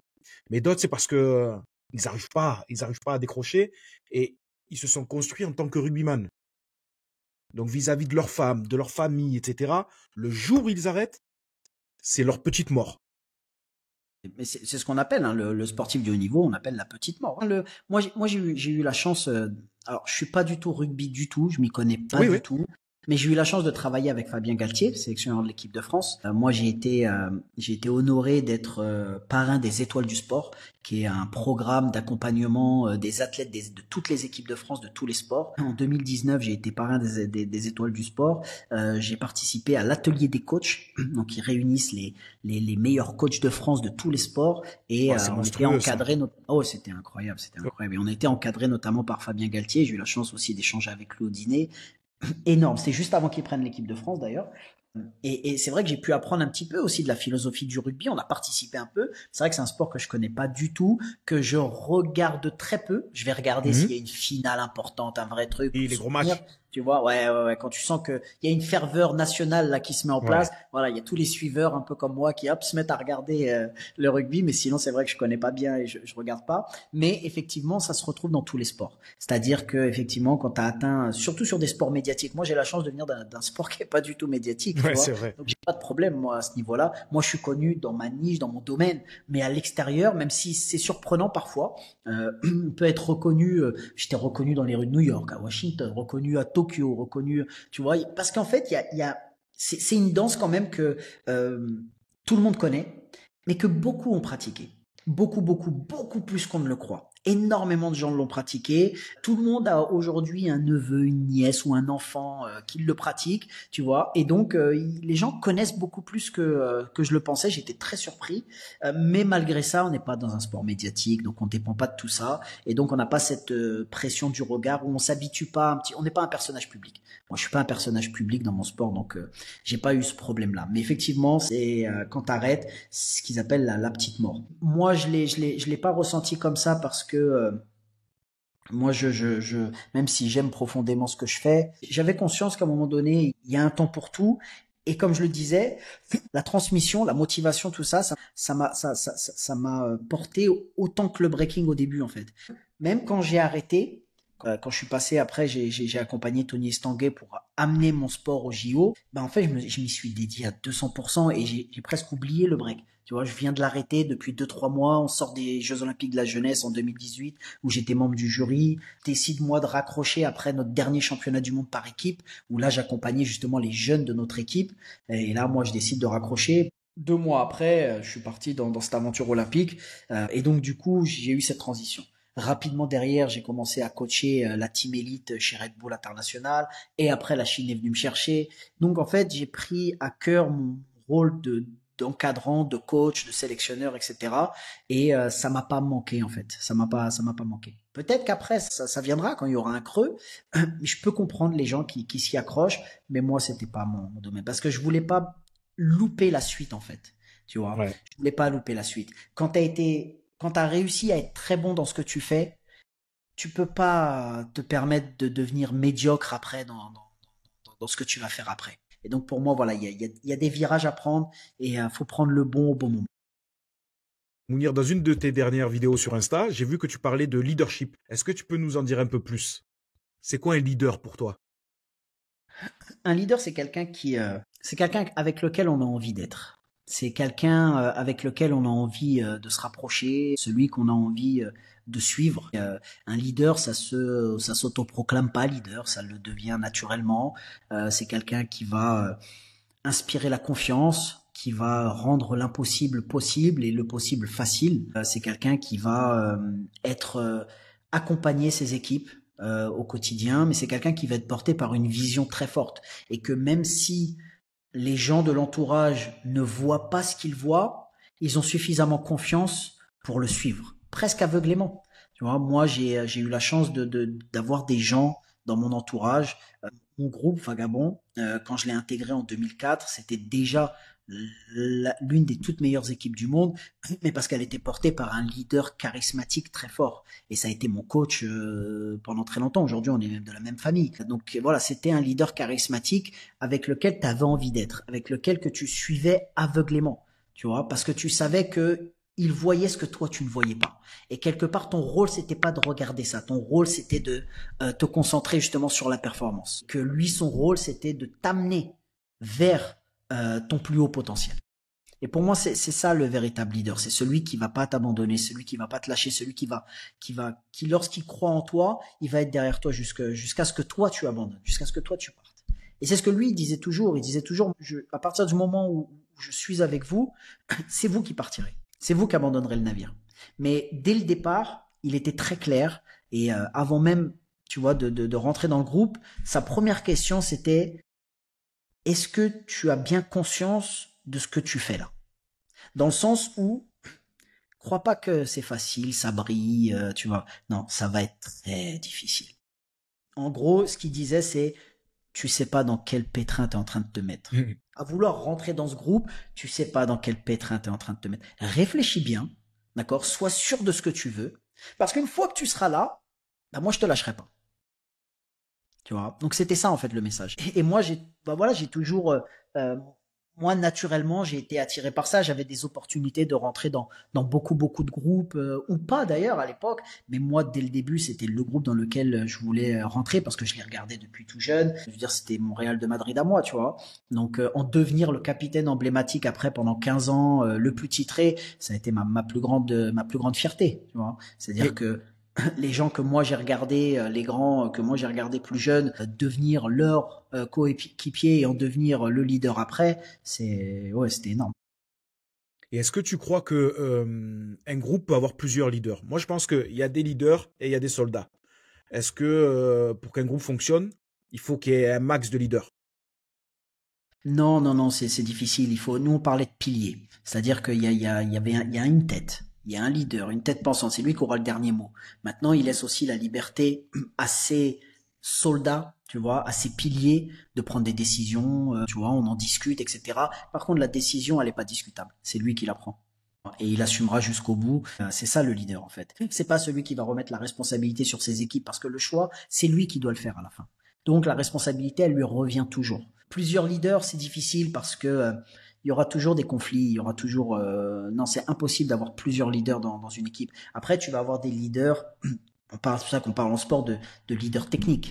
C'est pas forcément des leaders de vestiaire. Tu sais, les mecs qu'on entend le plus dans le vestiaire, c'est pas ceux qu'on voit le plus sur le terrain. Voilà, ceux qui t'inspirent le plus la confiance dans le vestiaire quand t'es un athlète, quand t'es un joueur, c'est pas forcément ceux qui brillent le plus sur le terrain. Par contre, c'est ces joueurs-là qui ont cette fibre naturel en eux de porter l'équipe, de pousser les gens, d'être derrière eux, de toujours voir s'il y a un problème, si tu vas bien, etc., de s'inquiéter, tu vois, d'aller chercher toujours la perfection dans tout, en fait. Est-ce qu'il se sent bien? Est-ce que tout va bien dans sa vie? Est-ce que ceci? Est-ce que cela? Tu vois, c'est des gens qui arrivent, ils observent. Ils observent, parce qu'en fait, ils veulent le bien de l'équipe, ils veulent le bien pour leurs athlètes, et comme pour tout entraîneur, si son équipe va pas bien, son joueur clé va pas bien, l'équipe n'ira pas bien. Donc pour le bien du projet, pour le bien de la performance globale, il faut prendre soin de ses effectifs, de ses joueurs. Il faut pas leur mettre de la crème toute la journée, hein. C'est pas le discours, mais il faut être attentif. Moi, j'ai appris le métier de coach sur le terrain, mais le coach, il s'arrête pas. Tu vois, je veux dire, l'entraînement, il le prépare avant. Donc, le joueur, il est pépère avant l'entraînement. Il vient, il fait l'entraînement, il rentre chez lui, il est pépère. Le coach, pendant que le joueur est pépère avant l'entraînement, il prépare l'entraînement, il réfléchit aux combinaisons, qu'est-ce qu'il va faire. Il voit tous les problèmes. Lui, il est blessé là. Lui, en ce moment, c'est pas ça. Lui, il y a ci, il y a ça. Bon, en face, on aura eux. Et, tu vois, tu dois réfléchir à tout, absolument. Après, tu as l'entraînement. Après l'entraînement, bah, il y a l'analyse et il y a ceci. Tu finis pas, en fait. Tu vois, tu es toujours en train d'y penser. Tu penses à tes joueurs individuellement. Moi, j'ai la chance d'être dans un sport qui était plutto individuel sur le format des JO, même si j'avais 8 athlètes à gérer, une équipe de 8 athlètes, garçons et filles mélangés, 4 garçons, 4 filles. Moi, je dirige en Chine toutes les catégories, garçons, filles et juniors. Après, j'ai la chance d'avoir cette liberté, d'avoir choisi mes équipes. Donc, j'avais 3 coachs adjoints que j'ai choisis avec moi, dont un qui a fait partie de Vagabond pendant très longues années, donc qui a été un soldat, un pilier avec moi. Donc, voilà, c'était important pour moi d'avoir cet entourage-là. Tout seul, je fais du tout, hein. Tu vois, il te faut les bonnes personnes au bon endroit, c'est essentiel. Ouais, je pense que ouais, t'as raison. Être leader, c'est pas forcément celui qui parle le plus. Le leader, c'est pas celui qui se met en avant constamment. Je suis assez d'accord avec toi. Et ce que j'aime bien dans ce que tu viens de dire, c'est que pour ta performance avec l'équipe nationale de Chine, t'as su déléguer. Parfois, c'est difficile parce qu'on veut tout maîtriser. Tu sais, on a l'impression que si on gère pas, si c'est pas nous qui faisons tout, ça marchera pas. Tu vois, en fait. Donc c'est C'est tellement pas toujours difficile. faux, hein. C'est pas toujours faux, finalement. Si tu veux, prends un entraîneur de rugby qui a une philosophie bien définie, tu vois, qu'on connaît. Il veut appliquer sa philosophie sur le terrain coûte que coûte. C'est pour ça qu'il est dans cette position-là, c'est pour ça qu'on est venu le chercher. Et donc, déléguer, c'est pas toujours simple parce qu'il aura pas toujours le résultat que lui il visualise et que lui il veut. Mais dans tous les cas, le travail sera bien mâché. S'il a les bons adjoints avec lui, le travail sera bien mâché. Lui, il va venir finaliser quelque part. Il va peut-être reprendre 2, 3 choses, etc. Mais dans l'ensemble, cette philosophie, elle est comprise par son staff, par ses joueurs. Donc, quelque part, avec le temps, ça se fait assez naturellement. Moi, il m'est arrivé de reprendre quand même pas mal de choses, parfois entièrement même, parce que ça correspondait pas à ma vision. Ma vision, elle était claire. C'est de la 8K bien avant qu'elle existe. Ma vision, elle est claire. Tu vois, elle est précise, elle est nette. Et en fait, moi, je travaille beaucoup par visualisation depuis toujours, en fait. Et si c'est pas comme je l'ai vu, c'est difficile. C'est difficile. Alors après, il y a des choses qu'on peut pas réellement obtenir. Tu vois, il faut aussi faire des compromis. Il y a des délais parfois qui nous empêchent aussi d'atteindre certains objectifs. Donc il faut pas être trop rigide. Il faut être assez flexible. Il faut aussi prendre l'avis des gens qui sont autour de nous. C'est important. Je peux pas prendre absolument toutes les décisions seul. Il faut que ces décisions elles soient aussi en accord avec l'œil extérieur. Parce que quand tu es trop à l'intérieur, tu ne vois pas tout, tu ne comprends pas tout. Tu as besoin d'avoir cet œil extérieur, des gens qui sont un peu plus en retrait, un peu moins à l'intérieur que toi, qui sont tout aussi impliqués, mais dans une position différente. Ce qui leur permet d'avoir une vision un peu plus large et de t'aiguiller un petit peu, parce qu'à un moment donné, toi, t'es trop près. Tu vois, à un moment donné, tu vois pas l'obstacle, il est là. Tu vois, t'es là, tu te butes, tu te butes, tu te butes. Non, vas-y, recule un petit peu. Allez, on passe tranquille. Tu vois, c'est ça en vérité la méthode. Et donc, avoir un staff complémentaire. Mon premier adjoint, il a 54 ans. Il vient de Suède. Il est issu de la toute première génération en Europe. Il a commencé en 1982. Donc, il a une histoire avec cette danse, une compréhension de cette culture qui était importante pour moi dans un pays où la culture du breaking était très, très, très, très récente. Donc, c'était très important pour moi d'avoir quelqu'un qui a une parfaite connaissance de cette culture et qui va pouvoir transmettre. et qu'à la transmission. C'est d'abord quelqu'un qui a une très grande transmission, une très grande pédagogie. Donc ça, c'était important. Ensuite, la deuxième personne qui a fait partie de l'équipe, il est belge, il est français, mais il est grandi en Belgique. Et lui, il a pas forcément une grande expérience du très haut niveau dans l'encadrement, mais par contre, il a encadré et il a démontré ses capacités d'encadrement auprès des jeunes, qu'il a fait monter à un niveau qui était très bon quand même. C'est pas le haut niveau encore, mais c'est des jeunes qui sont partis de zéro et qui sont montés à haut niveau. Il a son école et il a une très bonne pédagogie aussi, donc c'était important pour moi d'avoir aussi cette fraîcheur. Tu vois, quelqu'un qui a l'habitude de travailler avec des plus jeunes et qui a une très bonne méthodologie et une très bonne organisation de travail. Là où moi je suis plus dans l'instinct, je suis plus dans la réaction de ce que je vois, plutôt que dans la préparation en amont, etc. Et puis ensuite, mon troisième adjoint, donc qui venait de mon groupe, hein, on se connaît depuis plus de 20 ans, et lui ça a toujours été mon bras droit, c'est vraiment un guerrier capable de tout, et qui est encore actif. Là où moi je suis moins actif en tant que danseur, lui il est toujours actif, donc il peut aller au charbon avec eux, etc. Et donc ça c'était important d'avoir voilà une équipe qui était hyper complémentaire, mais avant tout, et pour moi c'est la clé de tout, c'est d'avoir des gens avec qui il est facile de travailler. Ça, c'est avant la compétence, des gens avec qui il est facile de travailler. Pas des gens qui vont te casser la tête pour le moindre truc. Pas le mec qui va faire le relou parce qu'on est resté 2 heures de plus. Pas le gars qui va te casser la tête parce que il a pas reçu, il a reçu sa paye 2 jours après. Tu vois, je veux dire, nous dans un domaine, nous on est dans un domaine où c'était du système D. Tu vois, on a tout construit nous-mêmes.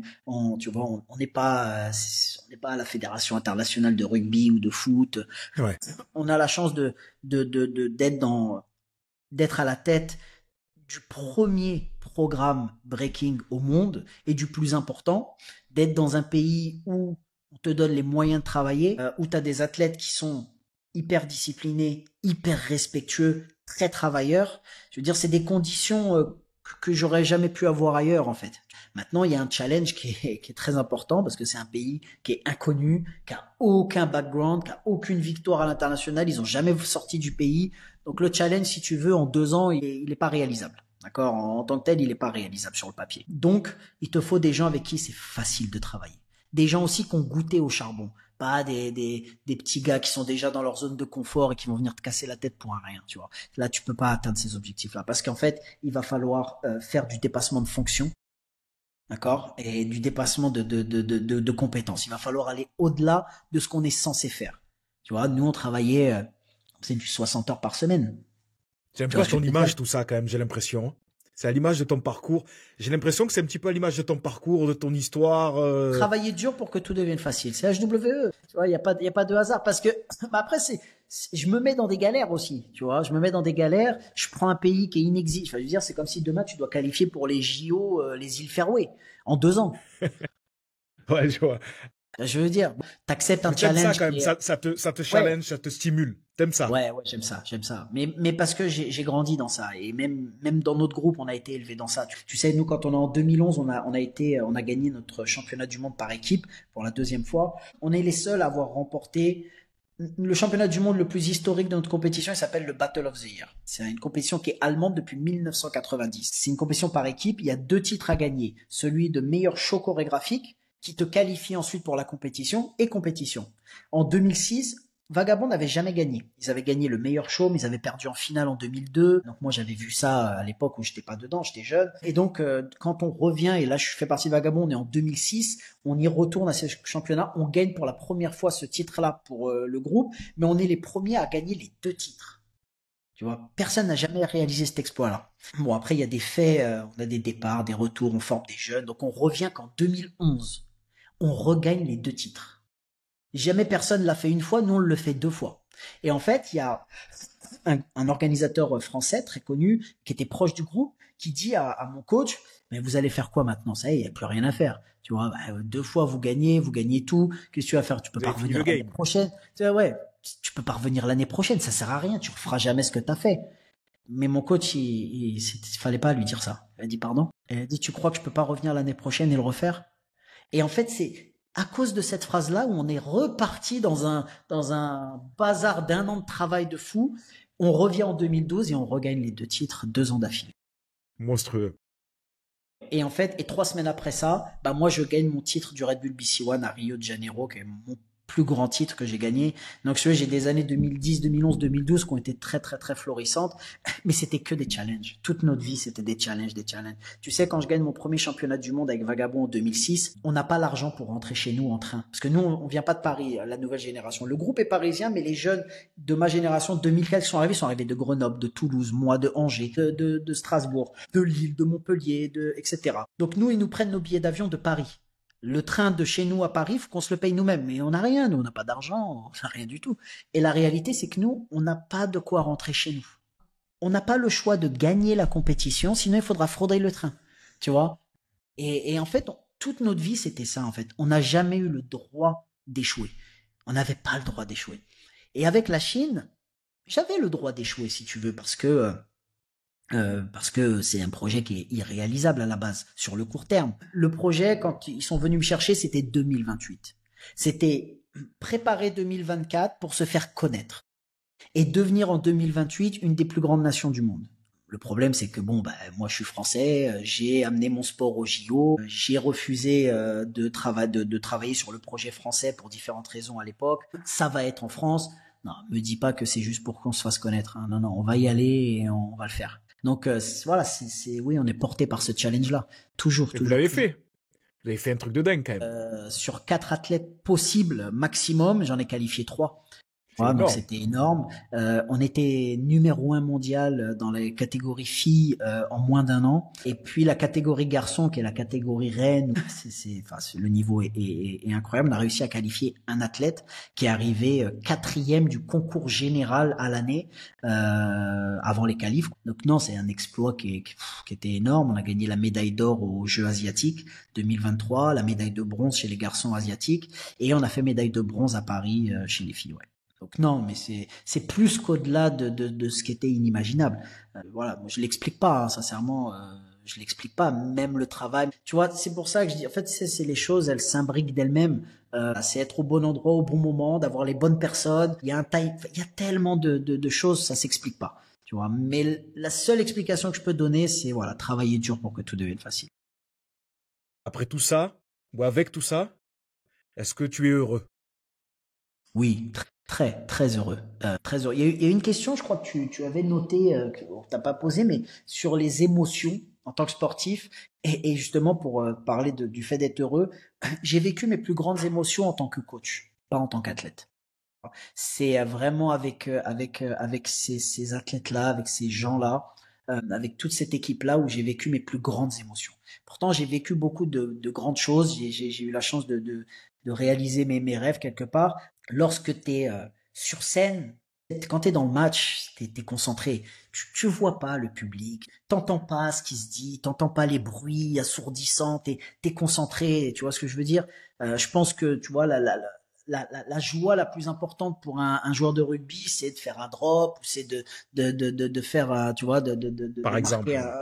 tu vois, marquer un essai. Pour un joueur de foot, c'est le but et ça explose en fait. Mais ça explose parce qu'avant, il y a une telle concentration d'énergie, tu vois, de focus qui fait que quand tu marques ou quand tu fais ton essai, ça explose. Donc, moi, c'est pareil. C'est quand tu gagnes, c'est quand machin, tu exploses. Mais là, j'étais à l'extérieur. Et dans une culture complètement différente. Là, c'est incroyable. Non, mais en termes d'émotion, c'est vraiment incroyable. Parce que tout est décuplé. Parce que t'as le même feeling que quand t'étais athlète. Tu sais exactement ce qu'ils vivent, tu vois. Et puis bon, moi, j'ai pas arrêté il y a 20 ans, tu vois. Je suis toujours dedans. Ouais. Ils dansent contre des gens contre qui moi je dansais déjà il y a quelques années, tu vois. Donc c'était mes concurrents. Maintenant, ils sont face à mes athlètes. Donc je suis encore dans ce mode moi-même danseur, tu vois. Mais en même temps, je suis derrière. Et t'as tout préparé, t'as tout travaillé avec eux, etc. Et là, tu vis le truc avec eux. Il va réussir, pas réussir. Qu'est-ce qu'il va inventer? Comment il s'est sorti de ce truc-là? Comment il a improvisé? Et là, tu vis le truc. En fait, t'es surpris, en fait, tu vois, constamment. Et ah ouais, non, c'est jusqu'aux larmes. Et t'es vraiment dans un état. C'est incroyable. C'est vraiment pour moi les plus grandes émotions. Je les ai vécues en tant que coach et pas en tant qu'athlète. Même si j'ai vécu des belles émotions en tant qu'athlète. Donc oui, je suis heureux. Je suis heureux parce que, oui, de mon parcours personnel, que ce parcours-là, il m'est permis ensuite de pouvoir partager cette expérience que j'ai eue. Je suis heureux de l'aventure en Chine, de ce qu'on a réalisé avec cette équipe. Et puis aujourd'hui, je regarde aussi devant et la Chine, je continue, mais j'ai d'autres projets aussi. Je veux reprendre HWE. Je me suis jamais vraiment arrêté, mais voilà, j'étais encore danseur et après j'ai dirigé le projet olympique. Donc HWE a grandi avec moi, mais je me suis pas dédié à 200%. Et donc là aujourd'hui, l'objectif c'est de revenir un peu plus et j'ai encore plus de choses à partager aujourd'hui. J'ai encore de Ouais. nouvelles expériences à partager et j'ai envie de le partager au. Et t'as vu, c'est notre moteur maintenant, c'est d'essayer de le partager, de C'est transmettre. ça. Eh oui, Euh, bien sûr. Pas pour faire gagner du temps, parce que peut-être que finalement chacun prend le temps pour parcourir son chemin, pour essayer d'inspirer ou donner de la force, ou, tu vois.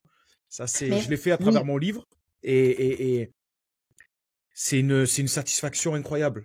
C'est une satisfaction incroyable. de mettre à l'écrit et voilà de permettre aux gens d'en savoir plus sur ce que tu as fait, comment tu l'as fait, etc. Et c'est le devoir accompli. Mais c'est vrai que comme tu dis, on leur fera pas toujours gagner autant de temps qu'on le voudrait parce que moi je me suis rendu compte aussi que les gens pouvaient croire en toi jusqu'au bout. Ils ont quand même besoin d'aller vérifier par eux-mêmes certaines choses. Ils ont besoin de faire certaines erreurs. Et c'est frustrant pour moi parce que, si tu veux, j'avais des délais très courts pour réaliser l'exploit et que parfois, voir certains danseurs faire les mauvais choix, tu vois, partir à droite quand tu leur dis que c'est à gauche qu'il faut aller, c'est frustrant. C'est vraiment frustrant parce que toi, tu sais exactement ce qui se passe à droite, mais eux, ils ont besoin d'aller le découvrir. Donc, ça fait aussi partie du métier, c'est d'accompagner même dans l'erreur. Et finalement, cette erreur-là, t'essayes de, tu peux pas le bloquer, tu peux pas refuser l'accès. Mhm. Et comme un parent qui, à un moment donné, tu sais, moi j'ai arrêté mes études très jeune, j'étais pas con, mais j'ai jamais eu de problème avec mes parents parce que j'étais pas un jeune qui leur causait des soucis. Donc ils avaient très peur pour moi parce que ils voyaient pas ce que je pouvais faire avec du breakdance, mais ils m'accompagnaient parce que ils savaient que j'allais pas faire n'importe quoi, traîner avec n'importe qui, etc. C'est un peu ça avec certains de mes athlètes, c'est qu'à un moment donné, même quand ils ont voulu aller dans la mauvaise direction, tu vas un peu avec eux, tu les accompagnes pour être sûr que ils tombent pas, et tu fais en sorte qu'à un moment donné, quand il est prêt, il revient vers la gauche. Mais si tu te braques et si tu refuses l'accès à droite, il ira peut-être même pas à gauche de toute façon, il ira peut-être tout droit, mais c'est pas non plus la bonne direction et c'est pas ça fonctionne pas. Mais c'est frustrant en fait, c'est très frustrant parce que c'est vrai, des fois, t'as le sentiment que tu connais la vérité. Parce que Ouais. tu y étais, parce que toi, tu vois ce qu'eux ne voient pas, tu sais ce qu'eux ne savent pas. Et non, il veut aller là-bas et tu te dis, mince, Pourquoi? Écoute-moi. t'as pas le temps là, tu vois ce que je veux dire? La compétition, c'est Eh, bientôt là, tu vois. Si tu me Exact. suis les yeux fermés, tu vas y arriver. Mais ils ont besoin tu vois, de temps en temps, de regarder un peu ce qui se passe autour d'eux, tu vois. C'est normal, c'est un sentiment humain. Faut l'accepter et les accompagner le mieux possible. J'aime bien ce que tu dis parce que il y a une tendance sur le développement personnel où on t'invite à être la meilleure version de toi-même. Déjà, je sais même pas si c'est possible. Et être la meilleure version de soi-même, pourquoi faire? Tu vis dans un collectif, tu vis dans un groupe. On est des êtres de lien à la base. Qu'est-ce que t'en penses de cette quête au toujours plus? Cette, Tu sais, moi et je reviens, je rebondis parce que ce que j'ai non, aimé t'as aussi, c'est raison. que tu as dit, moi, je prétends pas, c'est pas un coaching TikTok que je donne aux gens qui assistent à mes conférences. Non, c'est un partage éveillé, éveillant. C'est quelque chose d'enrichissant et qui peut leur faire gagner du temps, entre guillemets.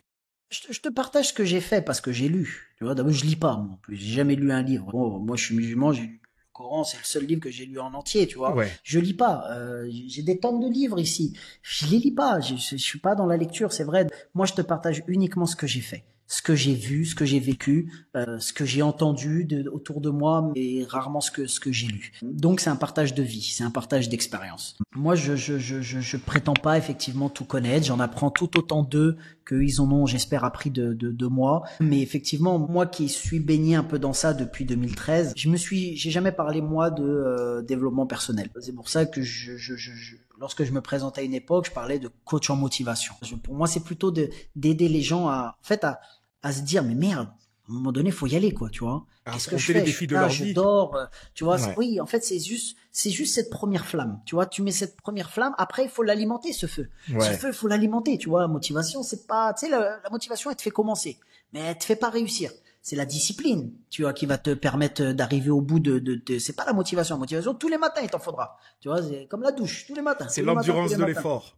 L'endurance de Exactement. l'effort. Exactement. Moi, non, je me suis pas considéré comme coach en développement personnel. Je parle jamais de développement personnel parce que, en fait, je suis un peu pragmatique, même beaucoup. Et donc, dès que tu rentres un peu trop philosophique, ça me plaît pas. Je critique pas du tout, hein, mais moi, je vais pas du tout être dans, tu vois, les techniques d'hypnose, les ceci, les cela. Moi, ça me parle pas, tu vois, ça me parle parce que moi, j'ai un contact direct avec le sol. Je veux dire, moi, je Ouais. peux pas, tu vois, c'est pas de la calvitie, ça. Ça, c'est un Exact. peu, ça C'est commence. vrai. Et ça, c'est pas de la calvitie. Ça, c'est les rotations sur la tête, tu vois. C'est, donc, à un moment donné, tu vois, on a morflé, on s'est confronté à la réalité du sol. Donc, quand tu Hmm. commences à rentrer dans des trucs un peu trop philosophiques avec moi, ça me parle un peu moins. Moi, je suis pragmatique, tu vois. Un et un, ça fait deux. Viens pas me philosophier que peut-être c'est 11 selon comment tu l'écris. Là, non, non, un et un, c'est deux. Basta et on avance, tu vois. Très bien. Quel Mais je conseil critique tu pas, pourrais... hein. C'est chacun Non, ses bien méthodes et sûr. ses approches. Moi, c'est mon Bien sûr. parcours à moi. Il est comme ça. Non, non, exactement. On critique pas, mais bon, c'est une remarque, une observation, si tu veux, tu vois.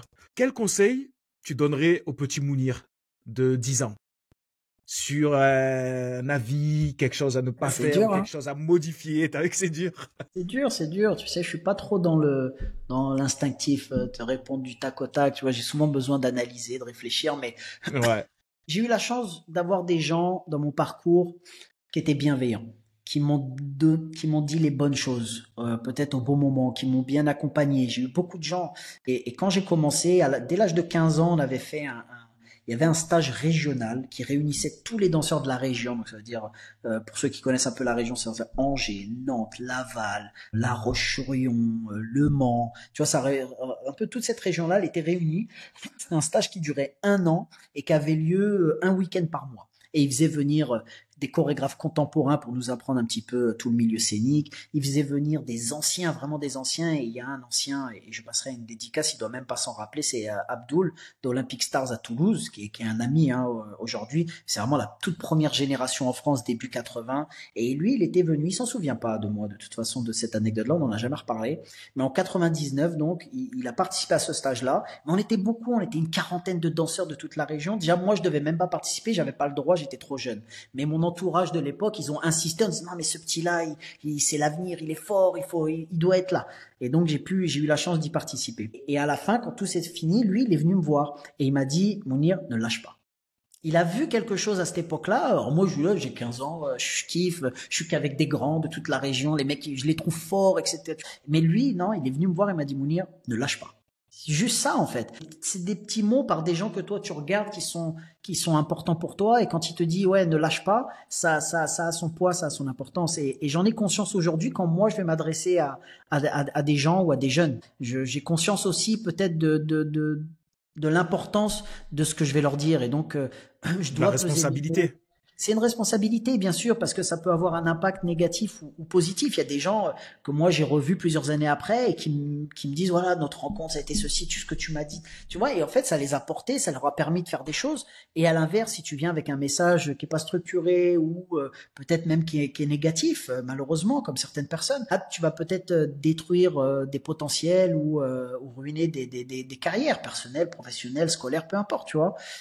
Donc oui, il faut avoir conscience quand même quand on est une figure dans ce qu'on fait, quand les gens viennent chercher conseil auprès de toi, c'est important quand même. Quand tu sais pas, tu dis que tu sais pas. Invente rien. Tu sais pas, tu sais pas. Tu vois. Et quand tu sais, t'essaies d'apporter le conseil le plus bienveillant possible. Moi, je Ok. veux pas cacher la réalité. Tu sais, moi, je dis pas aux gens, vous pouvez le faire. Non, sincèrement. À la rigueur, si je devais dire quelque chose au petit Mounir de l'époque, euh, ouais, je sais, refais pas. Tu vois, tu prends trop de risques. Tu vois, c'est trop dangereux. Parce que c'est vrai, bon, bah, je veux dire, j'aurais jamais, j'aurais pas eu, l'école, c'était pas trop mon domaine. J'étais concentré dans la danse dès 13 ans, 14 ans. Tu sais, moi, en cours d'espagnol, j'écrivais des passages de break. Je veux dire, à un moment donné, tu peux rien espérer comme ça. Ce que tu fais, t'as pas le droit à l'erreur. Mais en vérité, j'ai tout misé là-dedans. Parce que si j'avais pas eu ce parcours-là, si j'avais pas réussi à remporter ces titres-là, à créer ce réseau, à amener mon sport après peut-être au JO, pourquoi je l'aime au JO? Mais parce qu'en fait, c'est moi qui ai amené la préparation physique et la préparation mentale dans mon sport. Dès le début des années 2010, ça n'existait pas. J'étais critiqué pour ça, tu vois. Bon, aujourd'hui, ils ont tous des coachs, ils ont tous des ceci, Non. mais même qui me critiquaient, tu vois. Et c'est bien, mais c'est T'as été marrant. précurseur sur beaucoup de choses. Oui, oui, c'est vrai. Dans mon sport, j'ai été précurseur dans beaucoup de choses, notamment la préparation physique et la préparation mentale. J'ai essayé de structurer. Tu sais, j'ai toujours été fier de ce que je faisais. Et pour moi, c'était important que les gens respectent qui on est et ce qu'on fait. Tu vois, je me suis pas considéré juste comme un petit qui fait du break. Non, pour moi, c'était important. Souvent, quand on me demandait qu'est-ce que tu fais dans la vie, je disais pas que j'étais danseur. Parce que ça n'a pas une connotation super positive Ouais. tout de suite. Je me suis dit, ah, t'es là, t'es un maghrébin, t'arrives, t'es danseur. Ah, ouais, ok, bon, tu fais quoi? Tu sais, le mec, à la rigueur, il attend un truc un peu, tu vois, je suis danseur ballet à l'Opéra de Paris. Breakdance. Breakdance, c'est quoi ça? Tu sais, lui, ce qu'il voit, c'est les petits gars qui voient Châtelet-Léal s'entraîner, qui voient dans les gares s'entraîner, tu vois. Non, moi, je disais, je suis athlète professionnel. Athlète. Tu sais, tout de suite, ça Ouais. surprend. De Il suite, veut savoir bien quoi, sûr. tu vois. Et là, je lui dis, breakdance. Breakdance. C'est plus le même breakdance, tu vois. Là, il voit les danseurs derrière C'est Beyoncé. ça, ouais, c'est Là, il vrai. voit incroyable talent, tu vois ce que je veux Ouais. dire. C'est juste ta présentation, elle change absolument tout. Et donc, pour moi, c'était important de bien me présenter. Pour pas que tu crois que je suis le petit qui est en train de perdre son temps à la gare. Non, j'y étais parce que j'avais pas le choix. Moi, j'avais des rêves, j'avais une vision. Malheureusement, j'avais pas d'outils. Le seul outil que j'avais, c'était ça. Donc, je l'utilisais pour obtenir ce que je voulais. J'étais pas là parce que je perdais mon temps. Non, j'étais là pour atteindre mes objectifs. J'y suis pas resté à vie, bien heureusement. Mais voilà. Donc, pour moi, c'est toujours été important. Donc, d'amener, de structurer les choses, même dans le discours, tu vois, de manière à ce que les gens ils se disent, ah mais ces gars-là, c'est pas des guignols en fait. Tu vois. Ouais. Ouais, c'est vrai. Pour peu qu'ils le pensaient. Hein. Mais c'est vrai, t'as raison, il y a une connotation un petit peu presque négative quand tu dis je fais de la danse, Oui, du bien breakdance. sûr. Bah oui, c'est pas sérieux en fait. Je parle d'en France, hein, tu vois. Après, peut-être qu'ailleurs c'est différent, hein, mais en France, Dans c'est beaucoup vrai de que. pays, il y a beaucoup de D'accord. cultures qui sont pas vraiment là-dedans. Dans l'ensemble, c'est pas sérieux. Demain, tu dis ouais, moi je suis ingénieur, je suis chercheur. Même s'il est chercheur d'emploi, hein. Là, je suis Exactement. chercheur. Ah ouais, super. Où ça? Voilà, Pôle Emploi. Voilà. Exactement. Mais chercheur, ça faisait bien quand même, tu vois. Un chercheur, ça passe bien, tu vois. Bah, s'il creuse un peu plus derrière, il va se rendre compte que c'est à Pôle Emploi que t'es chercheur. Mais Exactement. s'il s'arrête là, il va se dire, ah, il rigole pas, il pèse. Est-ce que on a bientôt terminé, Mounir. Est-ce que tu aurais un conseil pour un gamin qui est en train de nous écouter là et qui rêve de faire du breakdance? N'en fais pas ta priorité. En vivre, c'est très difficile. Va à l'école. Moi, je m'entraînais 6 heures par jour, mais je m'entraînais de 18 heures à minuit. Donc, j'étais au lycée. Quand je dis j'ai pas été à l'école, j'ai quand même un niveau bac, tu vois. J'ai pas eu mon bac. Je suis revenu après parce que c'était important. Donc, j'ai passé ce qu'on appelle un DAEU, un diplôme d'accès aux études universitaires. C'est un Ok. équivalent au bac qui m'ouvrait les portes de la fac, qui m'ouvrait les portes de BTS Ok. ou des concours administratifs, etc.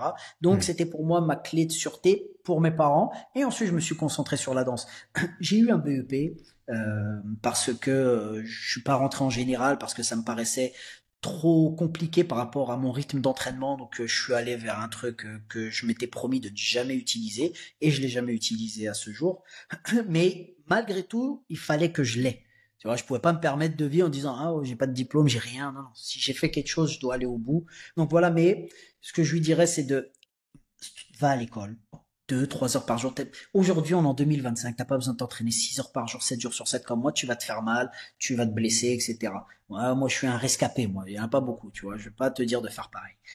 Structure ta journée, va à l'école, le week-end, va faire tes compétitions, entraîne-toi, fais ce que tu veux.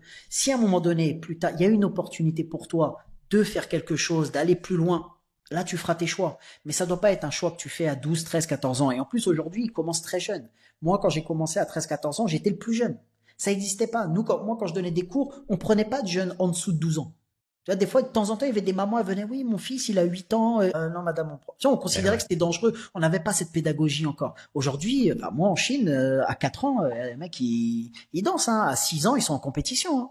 C'est phénoménal aujourd'hui. Et ça, c'est un phénomène qui est mondial. Donc, Hmm. ils commencent très jeunes. Donc, si le gars, à 11 ans, il est déjà à fond là-dedans, mais même avec les Jeux Olympiques, il y a très peu de chances de faire une carrière et de gagner sa vie. Et donc, s'il y a des opportunités pour toi plus tard, vas-y. Mais structure ta journée, va à l'école. T'es en capacité de faire les deux, tu vois. T'es chez papa, maman, reste-y tranquillement, fais ce que t'as à faire, entraîne-toi et ne délaisse rien juste pour ça. En tout cas, pas tant que t'as pas atteint au moins ta majorité et que t'as conscience un peu de la réalité aussi de la vie, du coût de la vie et de tout ça, quoi, tu vois, et des opportunités. Parce que c'est facile de venir me regarder moi ou d'autres qui sont très connus dans le milieu, qui sont même très suivis sur les réseaux, beaucoup plus que moi, et de se dire ah moi aussi je veux faire pareil. Ah, mais C'est tu compliqué. représentes combien de pourcents de On est réussite des de ton... survivants, on est des Ouais. survivants. Tu vois, on parle pas de tous ceux qui ont arrêté, tous ceux qui sont devenus fous. Non, tout ça, on n'en parle pas. Parce que ça Hmm. reste quand même un milieu très précaire, très difficile, dans lequel il faut faire des efforts surhumains, des sacrifices énormes, être confronté à des situations de vie qui sont vraiment difficiles. Et honnêtement, il n'y en a pas beaucoup qui survivent. Donc, non, c'est pas un conseil que je donnerais. Maintenant, par contre, tu peux réussir tout ce que tu veux dans la vie, ça c'est certain. Je suis pas un cas unique, mais tu peux réussir tout ce que tu veux dans la vie. Mais par contre, il va falloir être conscient que ça demande beaucoup de travail, de sacrifice et de temps. Bravo Mounir. Non, Bravo. merci à toi. Et merci pour ce moment riche et authentique comme j'aime. Tu nous as montré que le breakdance, ton parcours, c'est hyper intense, hyper fort. Avec de la passion, on peut y arriver. À travers, je dis donc ton parcours, on comprend que tout est possible avec de la discipline, une vision claire. On a compris aussi que il faut rien lâcher. Il faut croire en ses rêves, mais il faut travailler pour ses rêves. Ouais, c'est Et ça, essentiel. c'est, ouais, ça, Le breaking, il est né au début des années 70 dans les rues du Bronx, à une époque où c'est la guerre des gangs, où le taux de chômage bat tous les records. On est dans un univers de désolation. On dit à l'époque que le Bronx brûle parce que les gens brûlent leurs appartements pour recevoir l'argent des assurances pour survivre. On est dans une situation, dans un ghetto qui est chaotique et les jeunes n'ont pas d'espoir. Et si tu veux, c'est parti de cette condition-là, de cette misère urbaine-là. Et 50 ans plus tard, c'était aux Jeux Olympiques. Donc, bravo. je veux dire, à partir du moment où tu as commencé, aujourd'hui, en 2025, dans notre société, il n'y a personne qui commence dans ce point de départ-là. D'accord. Tout le monde a un minimum d'outils aujourd'hui, un minimum de confort. Donc, si le breaking a réussi, tout le monde peut réussir. Mounir, merci infiniment. Prends soin de toi. Ça a été une masterclass, une dinguerie. Je me suis régalé. C'est gentil. Chers auditeurs, merci déjà à vous de nous avoir suivis. N'hésitez pas à partager si l'histoire de Mounir, le parcours de Mounir vous a touché. À bientôt pour de nouveaux épisodes. On est ensemble. Peace.